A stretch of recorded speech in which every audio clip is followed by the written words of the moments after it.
Thank you very much. Good afternoon, everyone. Good afternoon.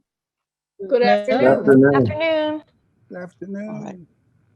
Good afternoon. We are, hopefully we'll have a very productive meeting today. I wanted to make sure that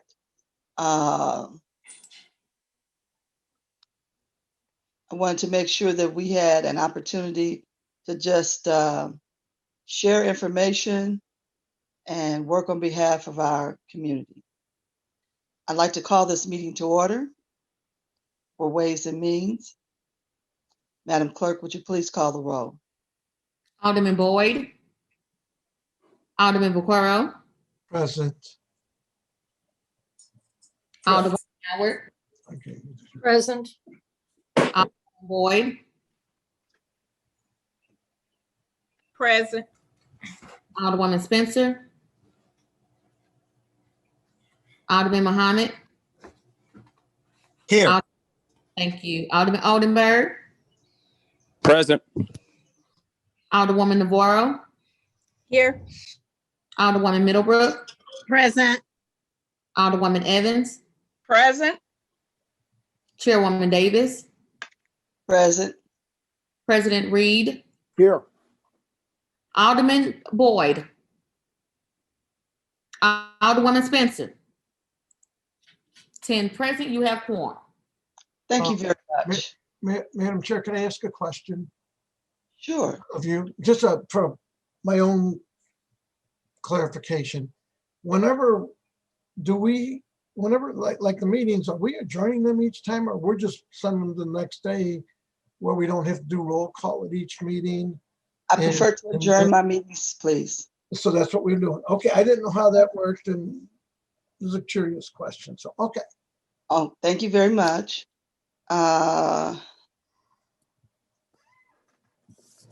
We need to approve the minutes from May 19th, 2021.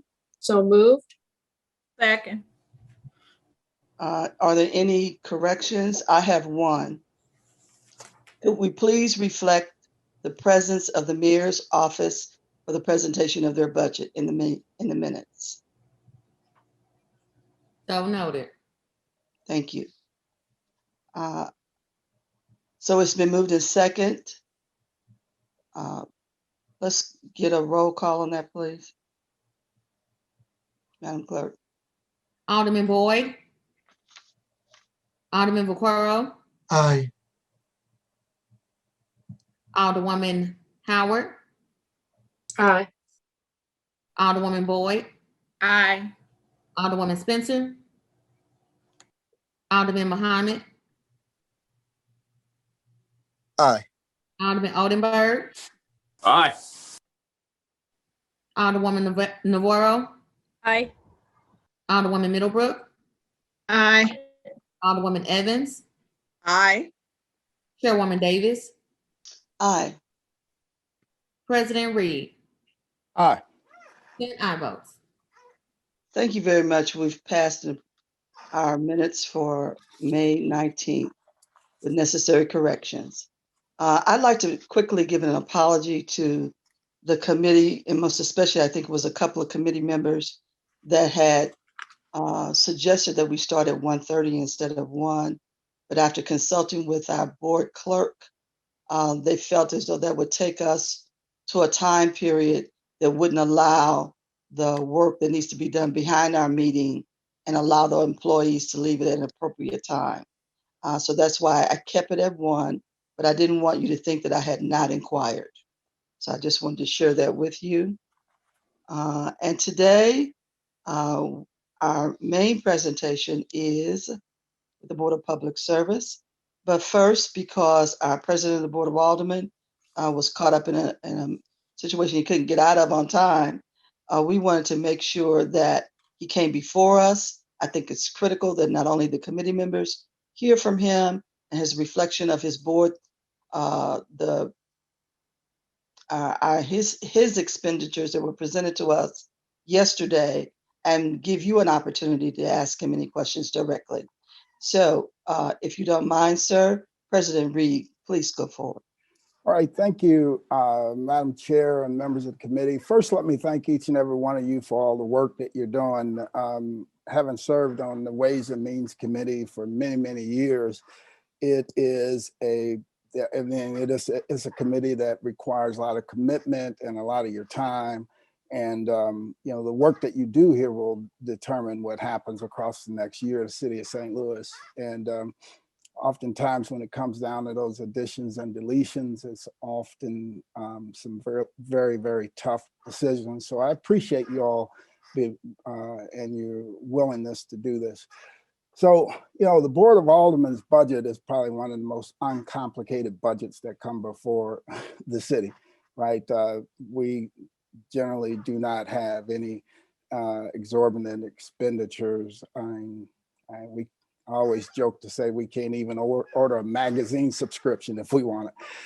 Charles Quincy Troop used to really lash out at the board and saying that, you know, we should do a better job of taking care of ourselves and ensuring that the things we need are funded.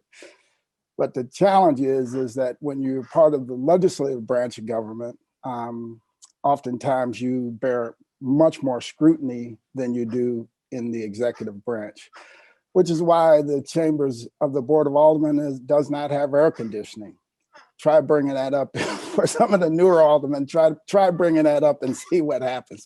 You start a discussion all across the city on some of these little things. But if you look at our budget, you know, the nominal increases are, you know, just standard CLI increases through employee Social Security coverage, employee health insurance, retirement plans, and retirement contributions, and life insurance. Those are the things that, those are basic increases that you see across all budgets, and you see it also reflected here in the Board of Aldermen's budget. The three items that are new to our budget that we haven't funded in the past because we have a different situation we're facing this budget year, is we've added $220 some odd thousand to our budget. And those $200+ thousand will help us make it through redistricting and do it in a way that is comprehensive, fair, thorough, and in a way that we can uphold any legal challenges that may come about. The pools that we have the funds in this budget, you'll see it reflected in computer and technology services. You see a $20,000 there so that we can acquire all the hardware and software that is required to get through redistricting. In the last redistricting 10 years ago, I raised the money independently to buy all the hardware and software and all the upgrades, all the data, everything, right, that we needed to do it. This year, because of everything else that's going on, I really don't have time to go out and personally raise those funds to do it. We also have professional services. Again, this is something that we have not used before because we have not been in a situation that is such a historic situation that we're in this year, meaning cutting the board in half, right? So we're going to need some professional services that will help us to assure that we're doing it in a way that is comprehensive, that is fair, balanced, and one that realign the resources within the Board of Aldermen so that they can be used more effectively by the members moving forward, and assure that taxpayers, that their funds are being appropriated in a way that that helps to advance their families and their lives in the city. And then legal services, we have $100,000 in legal services. So that's our budget. And I'm sure Tom went over it in much more detail yesterday. So I'm just kind of going over the top pieces. But if there are any questions by members of the committee, I'd be happy to take those on. Otherwise, I'm always open. You can call me morning, noon, and night, and we can talk in more detail about any of these things. We have a lot of work to do this year. Along with the budget, we also have a board bill in place to address the COVID relief funding, so that we can begin to get that out to the people. So we're starting hearings on that. And a lot of you all, some of you all that are on this call, some that aren't, will be engaged in that process also. But again, thank you for all the work that you're doing on Ways and Means. And, I appreciate all the time that you're spending to ensure that the City of St. Louis allocates the taxpayers' money in a fair, balanced, and comprehensive fashion. Mr. President, we appreciate all those comments, and now we'll go to committee members. Alderman Boyd is not, no. Alderman Vaccaro. I have no questions. Good job, Mr. President. Thank you, Alderman. All right. Alderwoman Howard. Yes, thank you, President Reed, for coming before us. And yes, we do have a big job. And I appreciate the fact that you've had the foresight to hire people with certain expertise to help us through this process. That's going to be very cumbersome as we move forward and get the data in. So thank you so much. And I look forward to continuing to work with you. Thank you. Thank you, Alderwoman. Alderwoman Boyd. I have no questions. I thank you, Mr. President, for your diligent work that you continue to try to bring our board up to where we need to be in the 21st century. So thank you. You're welcome. Thank you, Alderwoman. Alderwoman Spencer.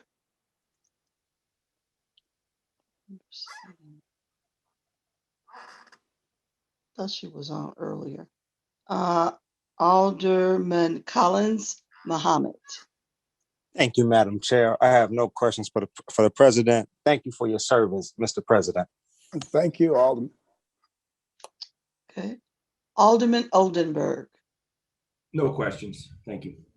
Thank you. Alderwoman Navarro. Thank you, Madam Chairwoman. I have no questions either. I appreciated the presentation yesterday and all of my questions were answered. Thank you. Thank you, Alderwoman. Alderwoman Middlebrook. Thank you. I have no questions. Thank you, Alderwoman. Okay. Alderwoman Evans. I have no questions. Thank you for your service, and thank you, Madam Chair, for the opportunity. Thank you, Alderwoman. Thank you. Mr. President, I don't have any specific questions. My only comment is that I am appreciating the opportunity for us to get some additional items. We are far, far removed from being an equipped office. And I'm speaking kindly and gently. And I completely, I agree. But at least this year we're going to get a little bit of what we need to do the job that's ahead of us. Yeah, and I'll share for Alderman Boyd. We really do need a color copier. I mean, it just makes sense. When we get graphs and things, you can't even read it properly and/or send it to someone else if you don't have a color copier. You look at that and just again, for some of the aldermen who haven't been through this process, that, you'll have departments getting, new, fleets of vehicles, new, flat screen TV, all sorts of things. And then we've continued to just need a copier. Would be nice to get a color copier. So maybe this is the year, given some of the other funding and everything that's moving through. This may be the year that we do a couple of those things that we all know that would be very helpful at the Board of Aldermen. So I'm game. If the committee's game, let's go do it. Thank you so much. All right. Thank you all. I appreciate all your work and everything that you continue to do. and good luck on this year's budget. Let's put a good budget forward and push the envelope a little bit so that we assure things are in place and that this next year will be a good year for the city. All right. Thank you very much for appearing, sir. Madam Chair, Yes. may I? If this is off topic, just tell me. Before you leave, President Reed, you know, we have a problem with that carpet in the offices. And I was wondering, does that come out of this budget or is that a separate deal? There may be a way to do that through some other city funding. There may be a way to do that. I don't want it to do like went on in Jeff City, but you know, No. that carpet is pretty old and probably pretty smelly. So yeah. So we won't air our dirty carpets right now. Dirty We'll talk carpet. later. Okay, sorry.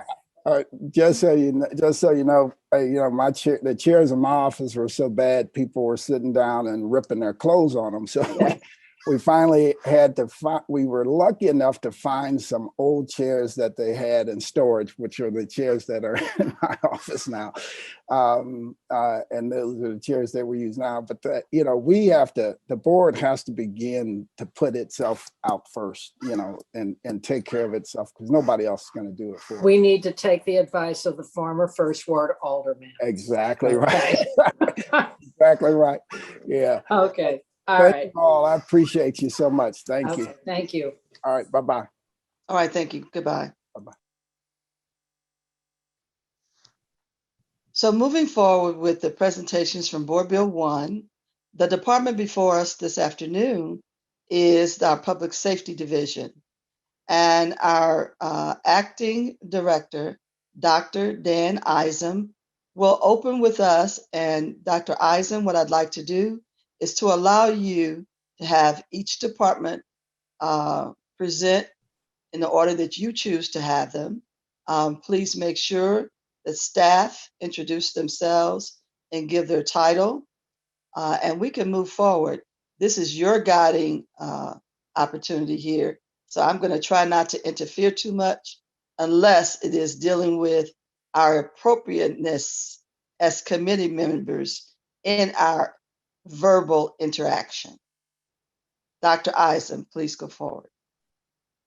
Thank you, Madam Chair and members of the Ways and Means Committee for allowing us to present today. As the chairwoman indicated, I will open up with some introductory comments and then turn it over to the respective heads of the agencies to talk about their individual budgets. The Public Safety Director's budget is pretty straightforward. So I really like to talk about three themes in terms of public safety. One is violent crime and other community issues, prevention and intervention, and then oversight and accountability. I think the major discussion today will be about the police department and what are our efforts to deal with violent crime and other issues within the community. Chief Hayden and I have been working together, first of all, to refine his efforts to focus on the areas that are most problematic in our city and the problems. That is being driven by a data approach, looking at the places, the times, the people that we need to focus on, refining the mission zones that the police department has created, moving personnel to the times in which things are occurring.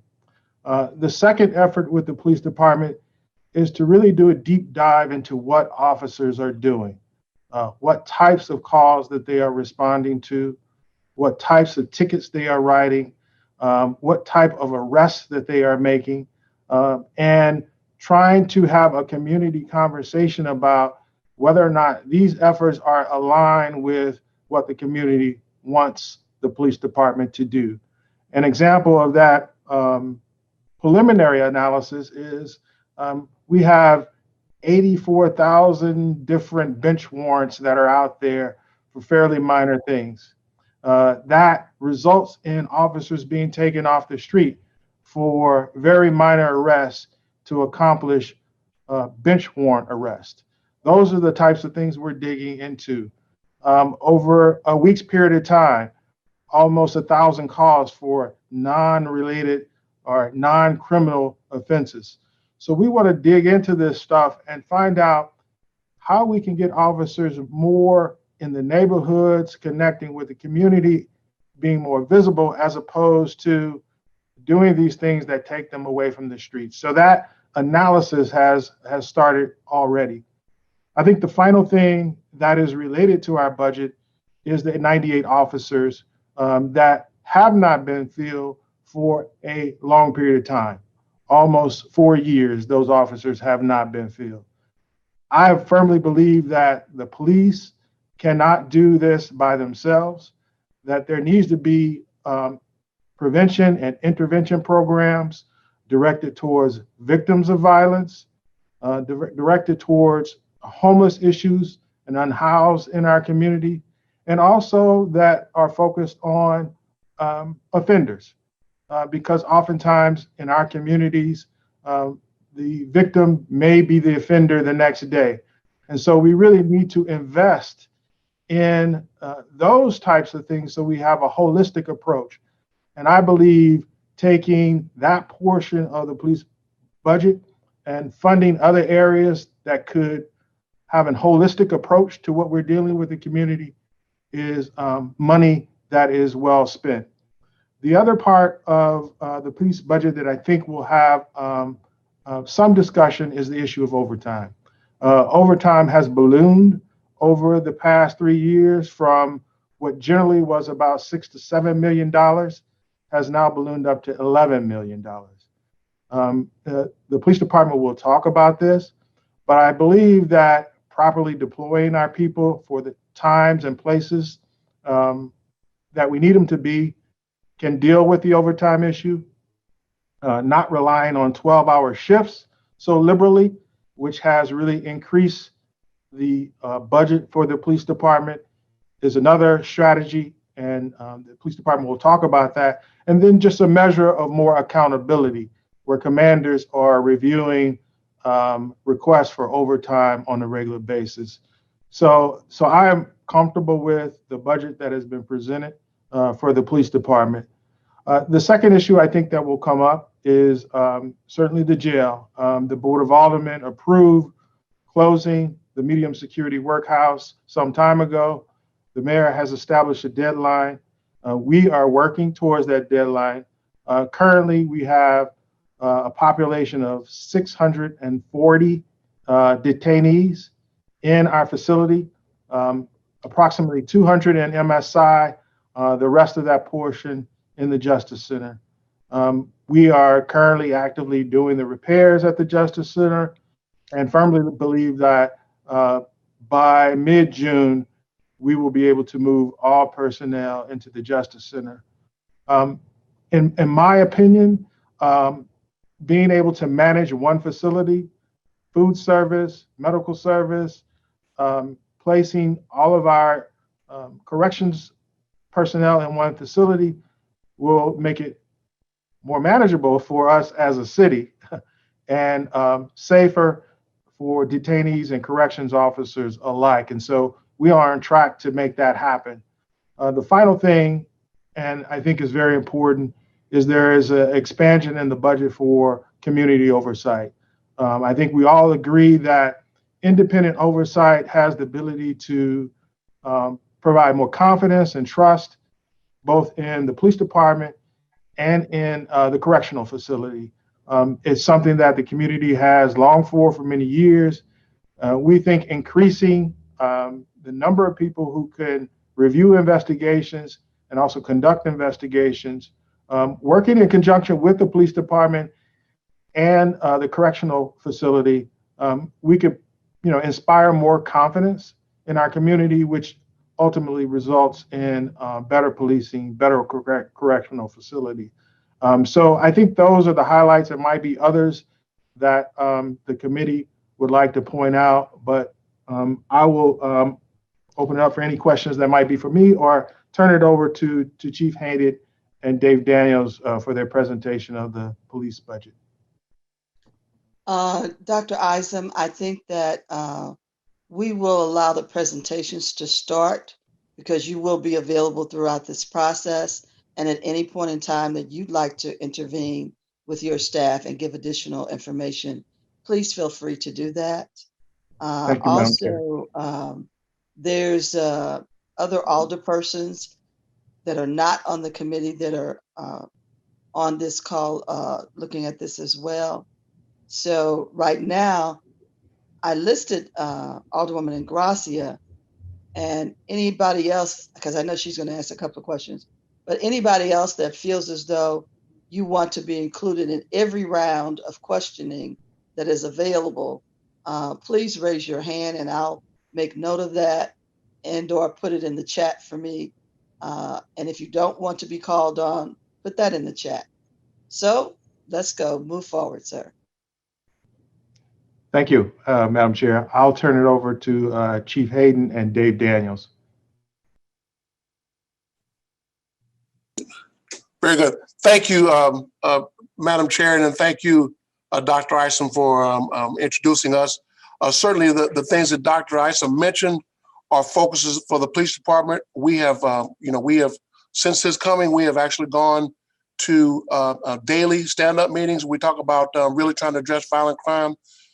We have gone to a special detail whereby Wednesday through Sunday, that we actually adjusted some hours to have some more focused deterrence in some of the areas that we've talked about for years. And so, I mean, so certainly some of the areas are not new challenges. I mentioned we talked about, or I've been talking about a rectangle approach for many years, and certainly we've evolved into more of a mission zones situation where we understand that certainly oftentimes the rectangle will be a default location, but there are times when violent crime flares up in other places. And so Dr. Isom is intent on making us as an agency more accountable on these variations as well as the consistent patterns.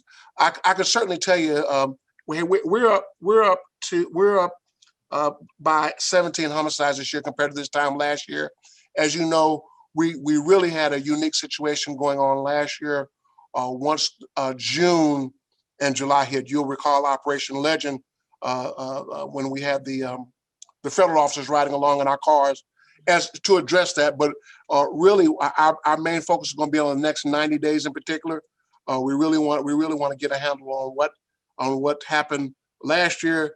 Of course, I have to mention the fact is that when we talk about the protests and mostly related to George Floyd, what I have to share with you, though, is that a lot of the attention that would have been gained in some focus areas, we could not do at the same time we monitored 130 protests. And some might argue, well, so protests could go on without monitoring. And I would tell you that is a recipe for destruction, as you've seen in so many cities, that if the police aren't monitoring the protests, the protesters get into counter protesters, and you have very large melees at hand. And so we had to monitor them. Again, some 130 some odd protests during last summer. Naturally, when you're focused on one thing, you can't focus on another. Officers can be only at one place at a time, and so we've coped with that. And then, of course, after the end of July, we were kind of getting back to normal, if you will. Of course, we rolled into some of the protests related to the election, but at the end of the day, aside from homicides, which we're up again by 17 or so compared to this time last year, the other crime in the city is what I would argue to be manageable, and we're doing a good job with that. But again, I think that Dr. Isom's intense criminology background is really going to help us focus exactly where we need to be at all times. With that, I'll bring in our budget director for the department, Dave Daniels, and maybe can talk specific points about various budget items. Again, so one thing I didn't mention, Dr. Isom mentioned the overtime issue. And so when we talk about the increase in overtimes, certainly last year would not be a great a year. That would be an anomaly year simply because of the George Floyd issue, the demonstrations around that. We were forced to work the 12-hour days. That's not the norm, but we had to be prepared. You've seen what has happened across the country. We cannot go into those situations where we have 2,000 or 3,000 people marching the streets and a regular staffing of policemen. So we have been forced to go to 12-hour days a few times last year. But again, I think that's going to show that our overtime budget for last year was way out of the norm. It was an anomaly. And that, again, we'll start trending more toward the norms as we speak. Dave, if you could chime in with some of our budget items that you think may be appropriate. Okay, first I'm going to start off with a small disagreement. I think our overtime has ballooned, and it's become a year-on-year thing, right? So there have been more protests, and each year our overtime is significantly over budget. Dr. Isom referred to, probably not going to 12-hour days. 12-hour days for all officers is incredibly expensive, and we simply can't afford it. And I think we're going to have to find a better model for dealing with protests that don't involve as many personnel, because the money just isn't there. And Paul Payne made it, I think, very clear to the members of ENA that with the reductions in staff that we would have generally used to balance out any overages and overtime, those aren't going to be there. And we absolutely need to stay within our overtime budget. Paul has made that clear to me. Paul has made that clear to the members of ENA. I think he may have made a presentation to the Ways and Means Committee, but that's I think is going to be our biggest challenge, is staying within the overtime budget, on an absolute basis. My other area of concern really is for communication services. That's 5636 accounts across all the different budgets, because now I guess the mayor's office wanted to bring more transparency, and so they broke out several units. But when it comes down to our communications budget, communication services budget, I'd say we're probably $300,000 to $400,000 short of what we really need to pay for communications throughout the year, and that's just all the basic phone lines and data services that we use on a regular basis. Other than that, I would entertain any questions. Okay, thank you very much, sir. Dr. Isom, if you don't mind, I'm going to go ahead and take our first round with the committee members so that we can bring clarity to this. And Mr. Budget Director, did you give us your name and please? Yes, David Daniels, Fiscal Manager. David Daniels, okay. All right, thank you. Madam Clerk, please make note of that on our for our minutes too. So let's start off. Alderman Vaccaro. I got a few comments and questions. One comment, just that Commissioner Isom, Dr. Isom said, I disagree. What we voted on was to look into the possibility if it could be closed in a way that did not harm people. So I do want that to be straight, that we didn't say let's just close it, because what we were told first off is there's no money savings in closing it. We were also told that people are going to be sent all over the place, far away, and that when they transfer everybody, which we're already getting letters, I got one from the NAACP, where they've transferred people back and they said they're putting them in the hole. They're sleeping on cots, and not cots, but on the floor on mats. I don't think that's a reasonable way, but that's up to you guys. The other thing, you know, on the chief, on the overtime, I guess my question is, so what happens if we get in a situation where there's protests? So we're just going to ignore that then, or what's, you know, if we're not going to, we're going all the way down to 2 million. Are we just not going to dispatch police? We have the other comment, I guess, that you said things are much better in every other case except murders.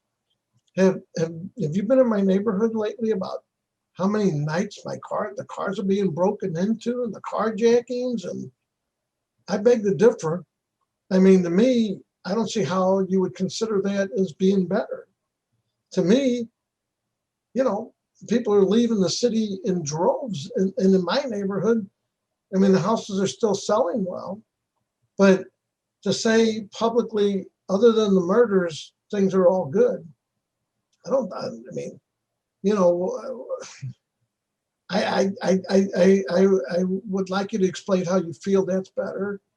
And I guess on the budget, and I guess that's what we're supposed to stick with, I'd like you to tell me how you're going to get by with literally only $2 million in overtime if we have protesters. Are we just not going to show up? So and that's really my whole line of question. But I do want to go on record, as I did yesterday, saying I oppose this. I think it's going to be a big mistake. And when it does backfire and become a big issue, at least I can say I disagreed with it in the very first place. So if you can answer those questions, I'd certainly be interested. Certainly, Alderman. So what I was referring to is violent crime. I was not referring to car break-ins. And so I was referring to particularly when you talk about robberies, aggravated assault with firearms. Those are the categories that I was referring to. I was not talking about overall crime. I was talking about person crime. And so we are trending in the right direction with respect to person crime. Certainly week by week. So we are trending properly in those. That would explain that. So I mean, you mentioned car break-ins. I was not talking about the car break-ins. I know we've been focusing on violent crime. I know people are very concerned about violent crime. I was not referring to things such as carjacking. Robberies are down. So I mean, I could give you some numbers on robberies in specific neighborhoods. But I'm saying overall, compared to this time last year, as we trend toward the end of May, our robberies are in much better shape. And then our robberies, I was going to give you some exact numbers, but the last 30 days or so, our robberies have been trending in the positive direction, which means better for us, in roughly 22%, and then 37% with respect to the compared to this time last year. So that is the comparison. Like I said, it's not an end all be all, but it's just a trend that we are doing better in violent crime as we speak. And so that is that. I acknowledge the situation with homicides. That's up from last year. So and we noticed that there is certainly a consistency when we talked about these daily meetings, that there's certainly a whole lot of drug activity associated with the gun violence. I believe that, but so now the $2 million in overtime versus the 10. So you're going to go over the budget. I can tell you right now, you're going to go way over the budget, no matter where they put the budget, which puts a disadvantage on other groups because they're going to have to find the money. Or are you just telling me when we get to the $2 million, we're just not going to show up anymore? Okay, Alderman. Yeah. So the budget you used to see has been broken up into smaller constituent parts. Okay, so the $2 million that you're, the $2.5 million you're referring to in the 1010 budget has now been broken up. So now the six districts and the area commands are now in Fund 1010 Department 650013, which is on page 280 of your book. Okay, so it's our overtime budget is not down to $2 million. So what's the overtime budget? It's more like $6 million. So the overtime budget, 6 million. So was it broken up to hide things? Is that, I mean, No, actually, the intent was directly opposite to that. The intent was to hopefully bring more clarity, because when everything is just in the 10-10 budget, things kind of tend to get lost. If you here, but I think I would appreciate if all the members turned to page 280 in their book, because it does highlight something that would be helpful if it could be changed. Okay, so E&A took the 6 area districts and the 3 area command staffs, and they put them in this new center.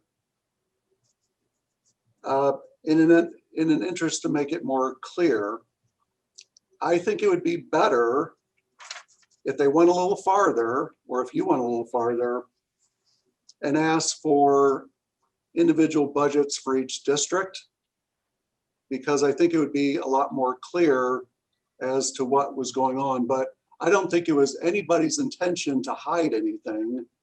This was something done by E&A, but I don't think E&A had any nefarious motives. This was just an attempt to start to break out the police budget into more detail. That's all. so by putting the overtime in each district, which is odd. So let's just say homicide has a lot of overtime. So when they run out of their overtime, we're just going to quit showing up to murders then, or what happens? No, absolutely not, Alderman. Like I said, we're going to be forced to. I know. I'm just being facetious. Okay.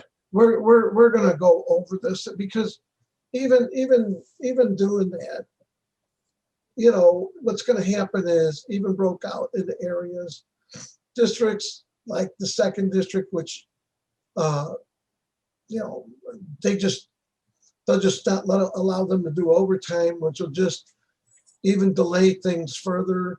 Like I noticed in our area, and this is, Madam Chair, you can stop me if I'm outside the budget, but you know, you've been there for about 5 minutes outside the budget. You know, well, I think part of it is still within the budget, and this is talking to the overtime.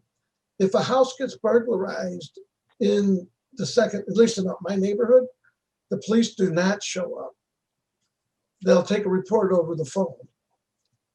You know, doing that for a number of years. Right.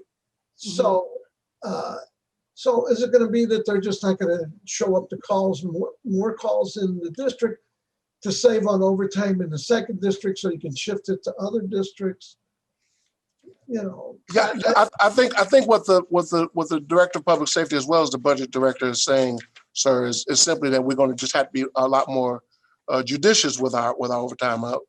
We do not have a free reign of overtime. I know that a previous administration that was kind of the narrative, but we're going to be definitely a lot more judicious and intentional with the overtime. We're going to try to use it sparingly when we can. Naturally, some of the situations that you brought up are instances where we couldn't. You know, we don't have a lot of latitude. Hey, if a homicide happens and we need to dispatch a number of officers, we're going to have that. If there's a large protest of 3,000 people, naturally we're going to have to call up our CDT teams, and we're going to have to meet. We got to work 12-hour shifts. I think what Dave Daniels and what the director are both saying is that when those aren't occurring, though, that we're very judicious with our overtime, very intentional and very specific, and focusing on violent crime. So this Alderman Vaccaro, can I just interrupt for 1 second? Yeah. I think this is a good place for Dr. Isom to come back in to help give some clarity to this. Yeah. And Dr. Isom, I want you to speak to the intent to have more officers of rank on the streets. working normal hours like you did when you were chief, and also when Chief Harmon had some unusual rates of crime, because it has been on occasions much, much higher than we are experiencing now. So could you talk about that? Because I heard some of it earlier in the week. Well, Alderman, thank you, Chairwoman. I think we've been in this position before Yes. where police overtime has ballooned. And while what Chief Hayden says is accurate, we were in an unusual era of protests where officers needed to work more hours.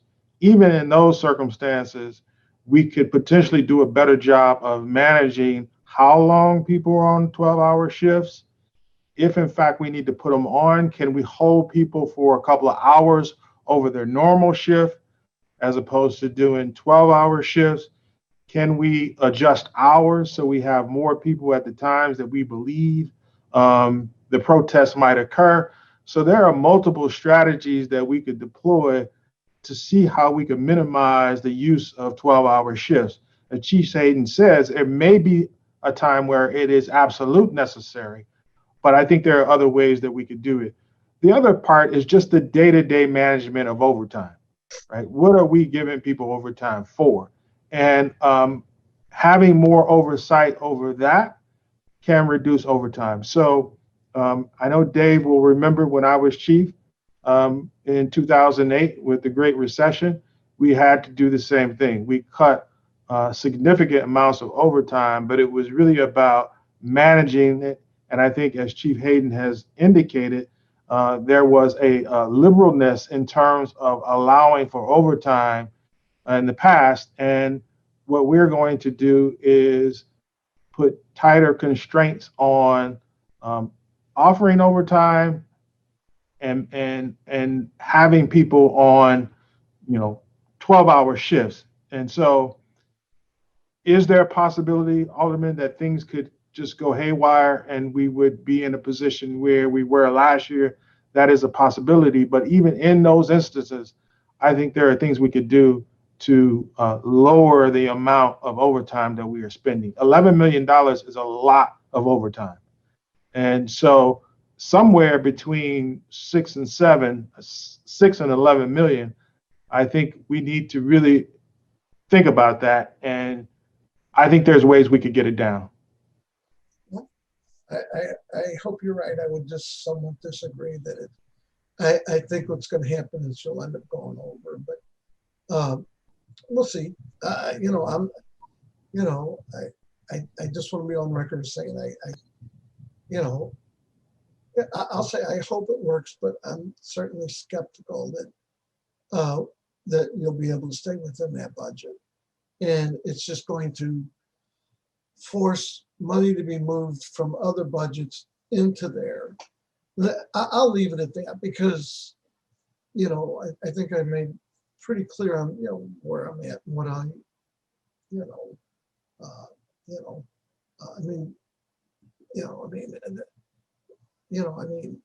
I get concerned about traffic safety, which we don't have. We cut in there only 42%, and you can tell me if I'm wrong, but I know I'm right. Only 42% of the officers actually answer radio calls. The rest are either, we'll go beyond the budget.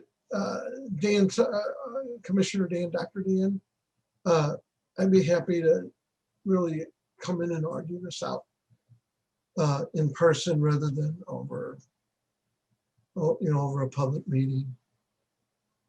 So whenever you have time and you want to hear me whine and moan, give me a call. And I'm done, Madam Chair. I'll stop. All right, thank you, sir. Alderwoman Howard.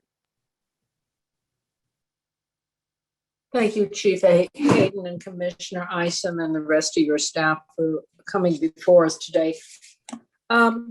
We've gotten off track on the budget. To be honest with you, if you can function with the money you have and do a good job and bring crime down, I'm for it. I just worry that we've got so many cooks in the kitchen that we don't have a clear path for solving the major crime. You know, Commissioner Hayden, in all due respect, when people are being killed every night in our city, I can't say the crime's down. I'm sorry. I think that just kind of disrespects those people that have lost their lives, but and the rest of the citizenry here. We need to focus on getting this city safe for everybody. We need to get the drugs out of here. And Commissioner Isom, you said something about serving bench warrants, that police spend time serving bench warrants. I don't know that they do. I mean, I've had some incidents here that people are out on a bench warrant and they're in violation, but I've never had an officer, because they tell me they're not supposed to do that. So, I mean, I don't understand. You know, we've got people speeding, we've got people being killed in car crashes. It's like the wild, wild west out here. But if you can do miracles with this budget and get it safe, I'm all for it. If there's anything you need, I think we need to appropriate that. But we need to solve the crime problem in this city forthwith. That's job number one. So thank you very much. I don't really have any questions, but that is my statement. And I think that the fiscal responsibility, I appreciate that, but we need to solve the crime issue for everyone. Thank you. Thank you very much. Alderwoman Boyd. Thank you, Madam Chair, and Chief Hayden and Dr. Isom for coming. I don't have any questions. Okay, thank you very much. Alderwoman Spencer, are you back? I am. Thank you, Madam There Chair. you are. Okay. Tuning in without a little bit remotely there. Thank you for this opportunity, Chief Dr. Isom. Thank you for being here today. I want to first commend you all for the actions to take and get under control the overtime in a more transparent manner. I think we're all concerned in making sure that we have the resources necessary to respond to violence as a first priority. But we've seen out of the last audits issues with overtime and lack of oversight there. And so I think it is worthy to commend the administration, Dr. Isom and the chief here for taking that on to bring some light to it and hopefully move us in the right direction there. I have a couple of questions I'd like to seek some clarity on. The first is one of the things that Dr. Isom mentioned on the front end here, the protests and making, and how we're deploying resources to, or excuse me, I think the chief was talking about this, how we're going to handle that differently. I think we're in need in some reform of how we do respond to protests. Chief, could you talk to us a little bit about the process through which we're going to be shifting those resources, or the what we can as legislators and policymakers here help achieve here as we move into that? I think we need some reform, obviously, in manpower and how we're deploying those, but also communication to the general public about what folks who are exercising their right to protest can expect from our police department. Sure. Thank you, Alderwoman. So I think that what you've said, and hey, in comparison, so hey, in 2017, we all recall the Stockley protest, and certainly we have modified our response to large-scale protests since then, and it was not even thought about that the George Floyd protests, which by far caused us to respond in a way we've never have for something that actually didn't happen in St. Louis. I think that when you look at our response and how we've evolved out of 2017, you will see that we more have a protective bubble approach, if you will, for lack of a better description. But the way in which we divert traffic, we protect, of course, the right to protest and exercise your First Amendment rights in a way that doesn't affect public safety in the best way we can. But for the most part, what we do is that we haven't been in some drawn a large skirmish line, with the exception of June 1st of last year. Again, the George Floyd incident didn't happen here, so the public was not responding to something that happened in St. Louis. But be that as it may, I think you all know that across the country, this response was strongest than we've ever seen in law enforcement. And of course, it's caused some changes in some ways in which the current administration, Dr. Isom, and the mayor are attempting to address with respect with how we encounter individuals. The Board of Aldermen last year also responded with respect to the issues about no chokeholds, all of those things which we were already in compliance with, but certainly joined in with you all in reiterating our response to people's first right to protest. And then of course, to make sure that our use of force is the least amount of force necessary. That's what our orders call for. Our orders call for our police interaction to be with the least amount of force necessary. And I would tell you that St. Louis Police Department is doing that. I mean, if you think about what's in the news or in our community, if you think about the Luther Hall trial, all of that are things that happened in 2017. So I would say we've made great strides in interacting with the public, particularly with respect to protests. I think what I've said a couple of times today yet is that the challenge is, though, the Stockley protests. In other words, when we talk about the resources that we use for the Stockley protests, the response from the community in throwing rocks at officers and throwing fireworks at officers, and we got 4 officers shot that night. And so that is, we have not seen anything like that before. And so naturally, that's in the back of our minds when we're out there. And so while I can appreciate a close scrutiny of the budget, particularly when it comes to overtime, I think that what last year showed us was that the public's response to the George Floyd incident was unprecedented. And I would say our use of overtime last year was unprecedented. And so as long as we continue to be responsible to our community in St. Louis, I think that we'll get a tighter grip, not only a closer relationship with the community, but a tighter grip on the resources that we expend trying to make up for not having that relationship. And so again, that's something that the mayor is focusing on. That's something that Dr. Isom is focused on. That's something that we continue to focus on the department.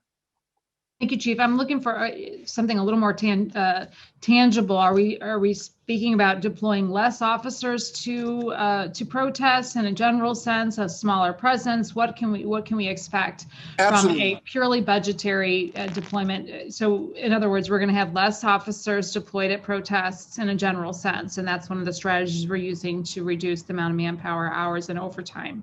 That is correct, but I'm qualifying that with saying that, hey, if we see that Chicago has got 10,000 people on the street, as we look across the country, as we were all braced for the Chauvin verdict, we have to pay attention to what's going on. We can't say, hey, we're just going to put out a few officers to deal with traffic safety, knowing that other parts of the country or they're turning the cities upside down. So I'm just saying that our response is going to be measured, but at the same time, we have to acknowledge what's going on across the country. Okay, so there'll be some nimbleness to this budget moving forward, and to be accommodating of those things. Absolutely. Okay. And if you could, Chief, if there are changes to the overall policy that, how the response to protest policy within the police department, I think this is something that we're all very interested in understanding how that may shift and recognizing that there does need to be some shifts there. And I would commend you for taking those actions. 2 other things that were mentioned, the communications budget. Can we talk a little bit about what is necessary there? And I did not fully understand what is what are the communications that the police is communicating with the general public, communicating within the police department, communicating from the city police department to surrounding police departments. What does that communication need, and what is the function there? Sure. So definitely we have begun to have greater communication with other agencies, and we had already started that. We put things into place with respect to meetings that we host and invite other members of the community to that. But it also went to the federal level, the information of focus on violent offenders, sharing with our federal partners as well. And so again, both the communication up and down the chain of command as well as outside of the of our community, our direct community, is something that we're focusing on. Like I say, Dr. Isom has invited and enlisted. We've had a meeting with our federal partners already, and so the idea, I've heard the mayor mention about reaching out across the metropolitan area. We're looking at ways in which we consider working with other agencies, not only with just some of the things we've done in the past, but we're looking to expand possibilities. You know, we for example, we do a joint bomb and arson unit with St. Louis County. We're looking at ways in which we can do other projects with them and sharing resources is be another example. Thank you, Chief. I guess I'm looking for something a little more specific and tangible. If I understood correctly, the request was to increase that line item for communications, that there was an additional need there. If you could help us better understand what specifically we need additional funds for, it would help us better understand that request. If maybe I misunderstood. Yeah, I'm sorry, ma'am. I believe I misunderstood your question. Dave, specifically Right. the line item. Yeah, Alderwoman, what I'm talking about is the bills we have for data and phones. From Okay. AT&T and T1 lines. That's what I'm talking about. So in other words, you need, my understanding, very broadly speaking, is the police department feels like this budget adequately gives the police department the funds they need, with one exception, and that would be for the communications. Maybe I'm misunderstanding here, but I just want to, for sake of full clarity here, the police department is looking at this budget favorably, with that one exception. Right. And the line item, just for full understanding here, is where should we look in the line item to understand where your request is? 5636. And that's on page? Well, Alderwoman, it's on multiple pages. Okay. So So the communications line on page 271, for example, that 56, is that what you're looking at? Not just here, so not just that budget, but because they broke the actual communications division off of the regular police budget. And so now they're, let's see what page they're on.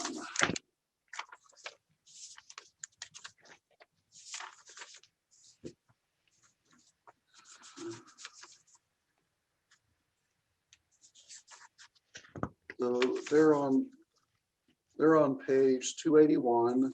So they have communication services. They have a communication services line item. And then our IT department has also been broken out. And they're on page 279. And they have a communications budget. So what you used to see was the police department as a whole in just one budget, but now it's been broken out into multiple budgets.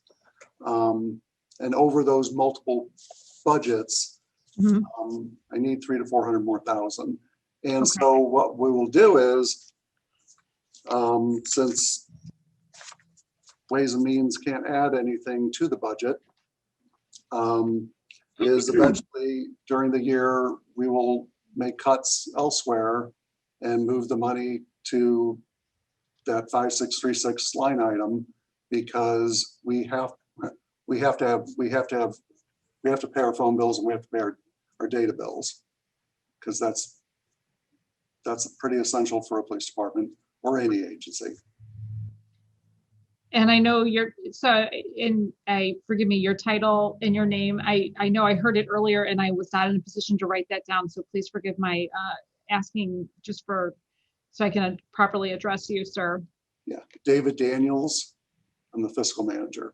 You're the fiscal manager. Okay, so, and I assume that request, I understand we can't do line items, but it is our job to understand the budget and understand what we need to be advocating for and communicate that to the Board of VNA. So if you wanted to provide some more clarity to the specific ask to the Ways and Means Committee, I'm sure we would entertain that request and better, to better understand where it would be, the specific shifts in that. The other one, page 280, your request or your suggestion earlier in our conversation was related to breaking out on page 280. That is the right. So yeah, that's okay. See, and I really appreciate you bringing that back up. So that's called patrol, but that's each area district, right? And then the commands for each of the area districts all rolled up into one. And it doesn't, I don't think it makes sense the way this was done necessarily, because, for example, our communications division has its own budget now. It stands out on its own, right? But then we've rolled up all our districts into one budget, which doesn't, to me, doesn't make a lot of sense. I would prefer, I think it would be easier to track everything if that on 280, if that was broken up into at least 6 different budgets, one for each district. okay. Is that the way we previously did this? This was previously done. What I find really, well, was that the way it was previously done, was by district? Well, okay, so we used to just have a 10-10 budget, but what the police department would do is then, and this was worked out with the comptroller's department a long time ago, the police department would have a Fund 1141 budget, which would be analogous to the 10-10 budget. It would be the same full amount, but like the chief's office would have its own budget in the Fund 1141 budget. Budget and finance would have its own budget. Each of the districts would have its own budget within this Fund 1141. And from the look on your face, I can tell you've never heard of this. Well, no. So I'm thinking, so this gives the different, the commanders of each district, some understanding of their own budget. Is that what this is Correct. for? Correct. Okay. And so they are in some ways managing overtime within the district and deploying of specific resources within each district. Am I understanding that correctly? Correct. Okay. So, and previously this was divvied up by district. I don't remember and you're right, I don't remember specifically how that was done last year. So, or in years past. Okay. So in years past, all you voted on was there was a general fund budget for the police department. And that had no detail as to how much was for any district or canine or homicide or any of the individual divisions of the police department. So to have some way of managing that, the comptroller's department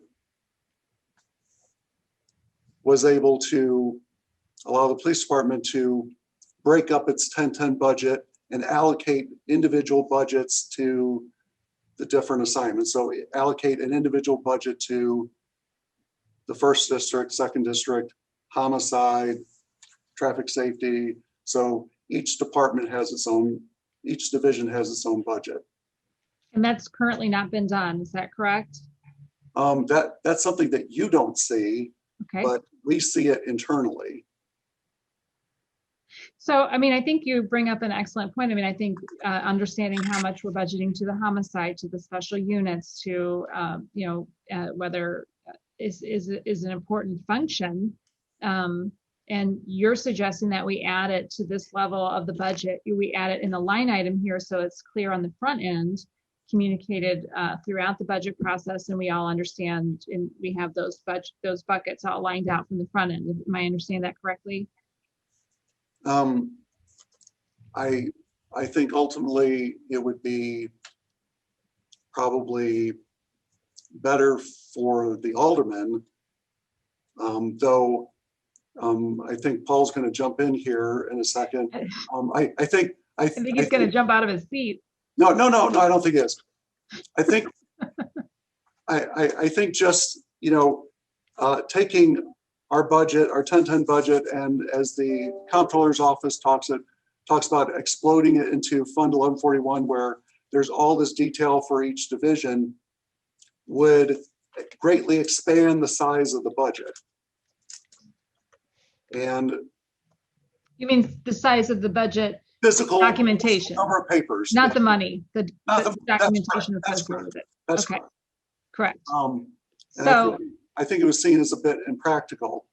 okay, With the new system that the city is getting, which we'll be using, I assume, for next budget year, that greater level of detail would be possible. Because I think it would be much more useful to you to be able to see, hey, here's the canine budget. And it would just be more understandable. very much so. I think that greater level of detail would be much kinder to the committee because it would actually give you a better idea of where we're spending our money. Yes, and I wanted to be respectful of your request for that, or bringing up that issue. And if it's okay with Madam Chair, I'd like to ask Mr. Paul Payne, who appears to maybe have some comment here, to share that with us. Sure, go right ahead. Sure. Paul, did you? Yeah, I would. Actually, I was going to jump in. One of the things you have to be, and this requires somewhat of a more detailed discussion, because what you are also doing, and we have other departments that have program budgets, for instance, forestry or whatever, that are budgeted as programs, and we know what they are, but they're not in Board Bill 1 as legal appropriations to where you are restricted by that significant appropriation. So for instance, forestry might have tree trimming and weed debris, and we know that as programs, but they are still able to move funds around and transfer people back and forth to accommodate whatever the needs are in the fiscal year. What you're seeing now is it's incorporated in Board Bill 1 is a legal appropriation, which is a little bit more restrictive in terms of how you move monies. Now, Dave mentioned this fact that he's got these multiple cost centers within the department that they've traditionally used through the comptroller's mainframe, but the appropriation is not in that fashion. So I think there has to be a bigger discussion in terms of, you want to be able to track the expenditures by how detailed you want to be, but there's also the legal appropriation you have to maintain. So for instance, Dave, that we have separate TOs also, and you cannot then move people from one to the other without some formal approval. There has to be some discussion about how much of you want to break this up, and also to the point where you don't want to micromanage to the point where every time they want to transfer some funds from one to the other, then it requires some official act. And so I think, while I think it's a good thing that you get more detail, I also think you also want to be cognizant that it would require a little bit more in the real world. It requires a little more. Okay, we have to file a transfer. We have to do this in order to get money moved from point A to point B in a legal appropriation. And that's the type of thing I think it requires a little bit more discussion. Okay. Well, but Mr. Daniels mentioned that if we didn't appropriate, for example, the correct amount of money for their phone bills, he would just move it around from somewhere else. Well, that would be just a transfer. That would be the normal transfer he has today, the transport capabilities. But what we're talking about is the separate cost centers that were established this year, breaking out the major police department, the major components of the police department. So how can we reconcile the suggestion by Dave and the need to be compliant with the board bill, the legal aspect of it, and providing as much value and transparency to the committee and the general public? Yeah, I think now I'm putting a lot of hope in this new accounting system that we're going to be getting soon, that over the next year or so, but because what that should provide you is a little bit more ability to track those things. Now, again, they have internally been tracking the cost centers within the police department. We haven't appropriated to that level. When you appropriate to that level, That's a legal appropriation, which requires legal steps you have to go through in order to move money around. And so I just want to make sure that whatever level of detail we get to is one that everyone's comfortable with. It provides a transparency on the one hand, but it also doesn't inhibit management of the budget and the operations of the department going forward. Okay, and I don't want to take the whole committee's time, but I did have a couple of very specific questions, and maybe I'll just kind of run through them. I realize that we have the budget looks very different this year than it did last year. And so comparing apples to apples is very difficult here, but there's some things that have really jumped out at me when I'm looking at the line items here. For one, software and licenses, but this is in contractual services, contractual and other services on page 271. We have taken a requested budget of $2 million and dropped it to $186,000. Are we dropping off any software and licenses that we should know about? For example, ShotSpotter, or is there other things in here that are really such drastically reducing that budget line item budget line item? So no. So one of the divisions that were cut out from the regular budget, if you look on page 279, and you'll see money for software licenses. So our IT department, which is predominantly where we spend most of our money for software and licenses, is just broken out into a new center. I got it. So that communication, so the computer and technology services, the software and licenses, that 1.8 million kind of is making up the difference between what was requested out of the 2 million and the 186. And I can see Regis is now down here as opposed to being on that front end of the contractual and other services. It's now in the IT, correct? Okay. Right. All right. So that's helpful. Education and training also drops. The requested was 138 and now it's 0. Is that accounted for somewhere else? Or yes, I see a very, very small number here. I just want to make sure we're not cutting any educational and training issues, or if we are, that we're at least aware of it on the front end. So if you look on page 275,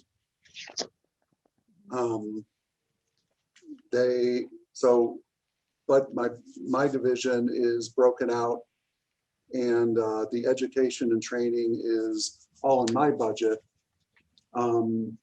And we do that so that what I've been pushing for is for people to take classes online and take advantage of the technology that's out there, rather than taking classes out of town and then having to pay for travel and lodging.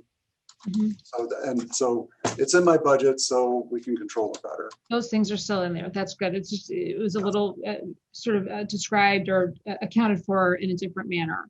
And lastly, and one of the more important issues to me, and I think to the general public, as being able to be communicative and responsive within the 911 system. And Budget Director Paul Payne mentioned yesterday that we should be seeing some investment in our 911 system. Can you tell us where that is in the process and where it is in the budget, and if we have the funds allocated and directed in the appropriate manner to accomplish a more comprehensive and responsive 911 system for our residents?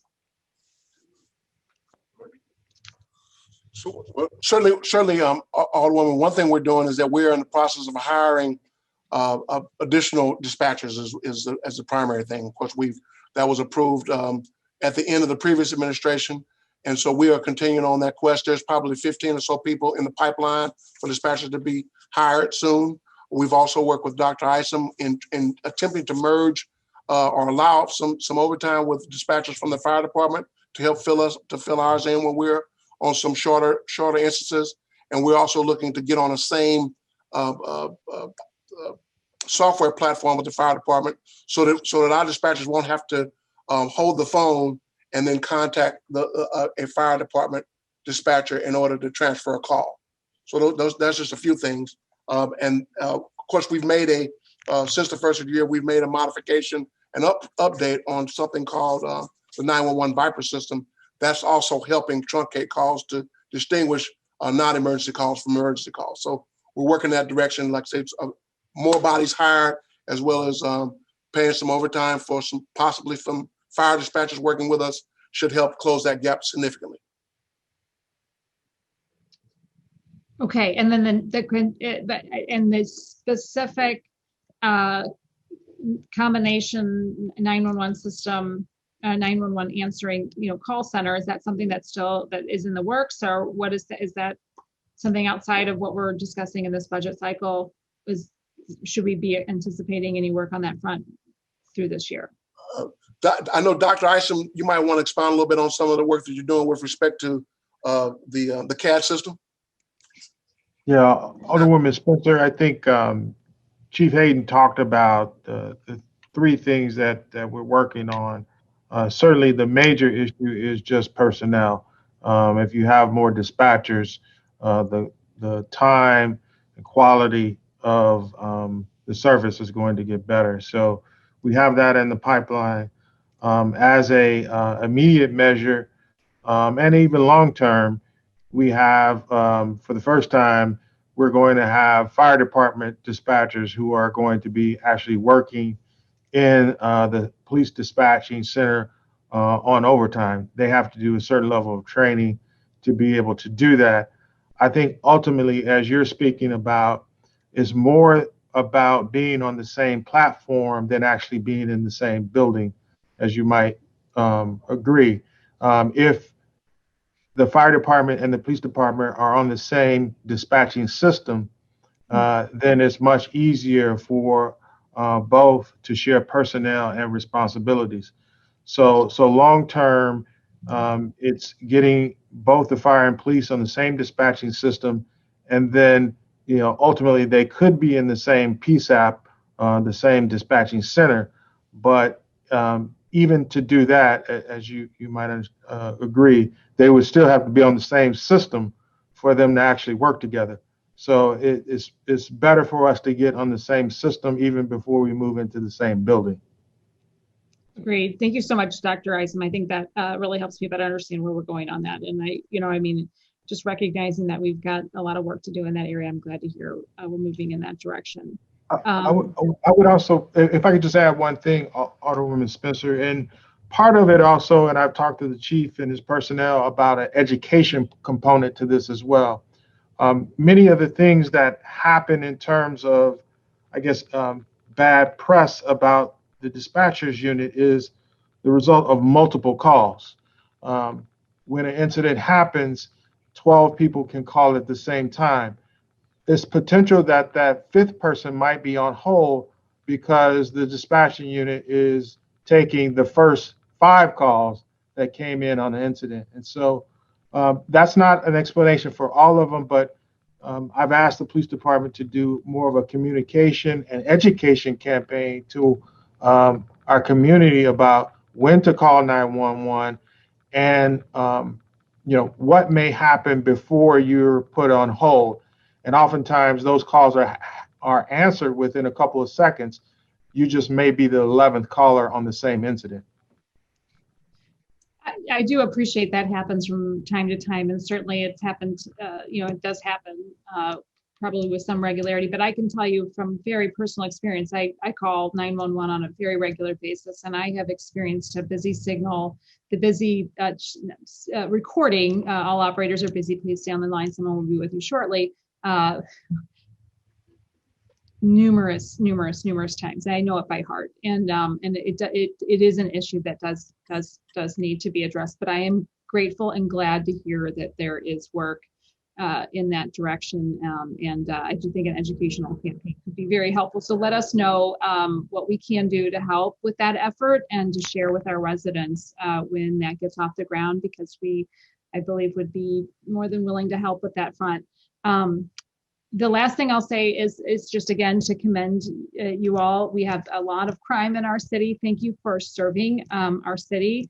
Thank you for the work that you do, and that and the transparency that we're bringing to this process. I think that's a very good step in the right direction. I have concerns that if we do have a line item so significantly 300,000, 400,000 in the communication side of things that isn't being accounted for, and that's going to be shuffled around, that sort of because we have those hard costs, that kind of does away with what the transparency aspect of the budget is really for. So if there is additional funds specifically for those hard costs, I'd like to see them accounted for on the front end of the budget process.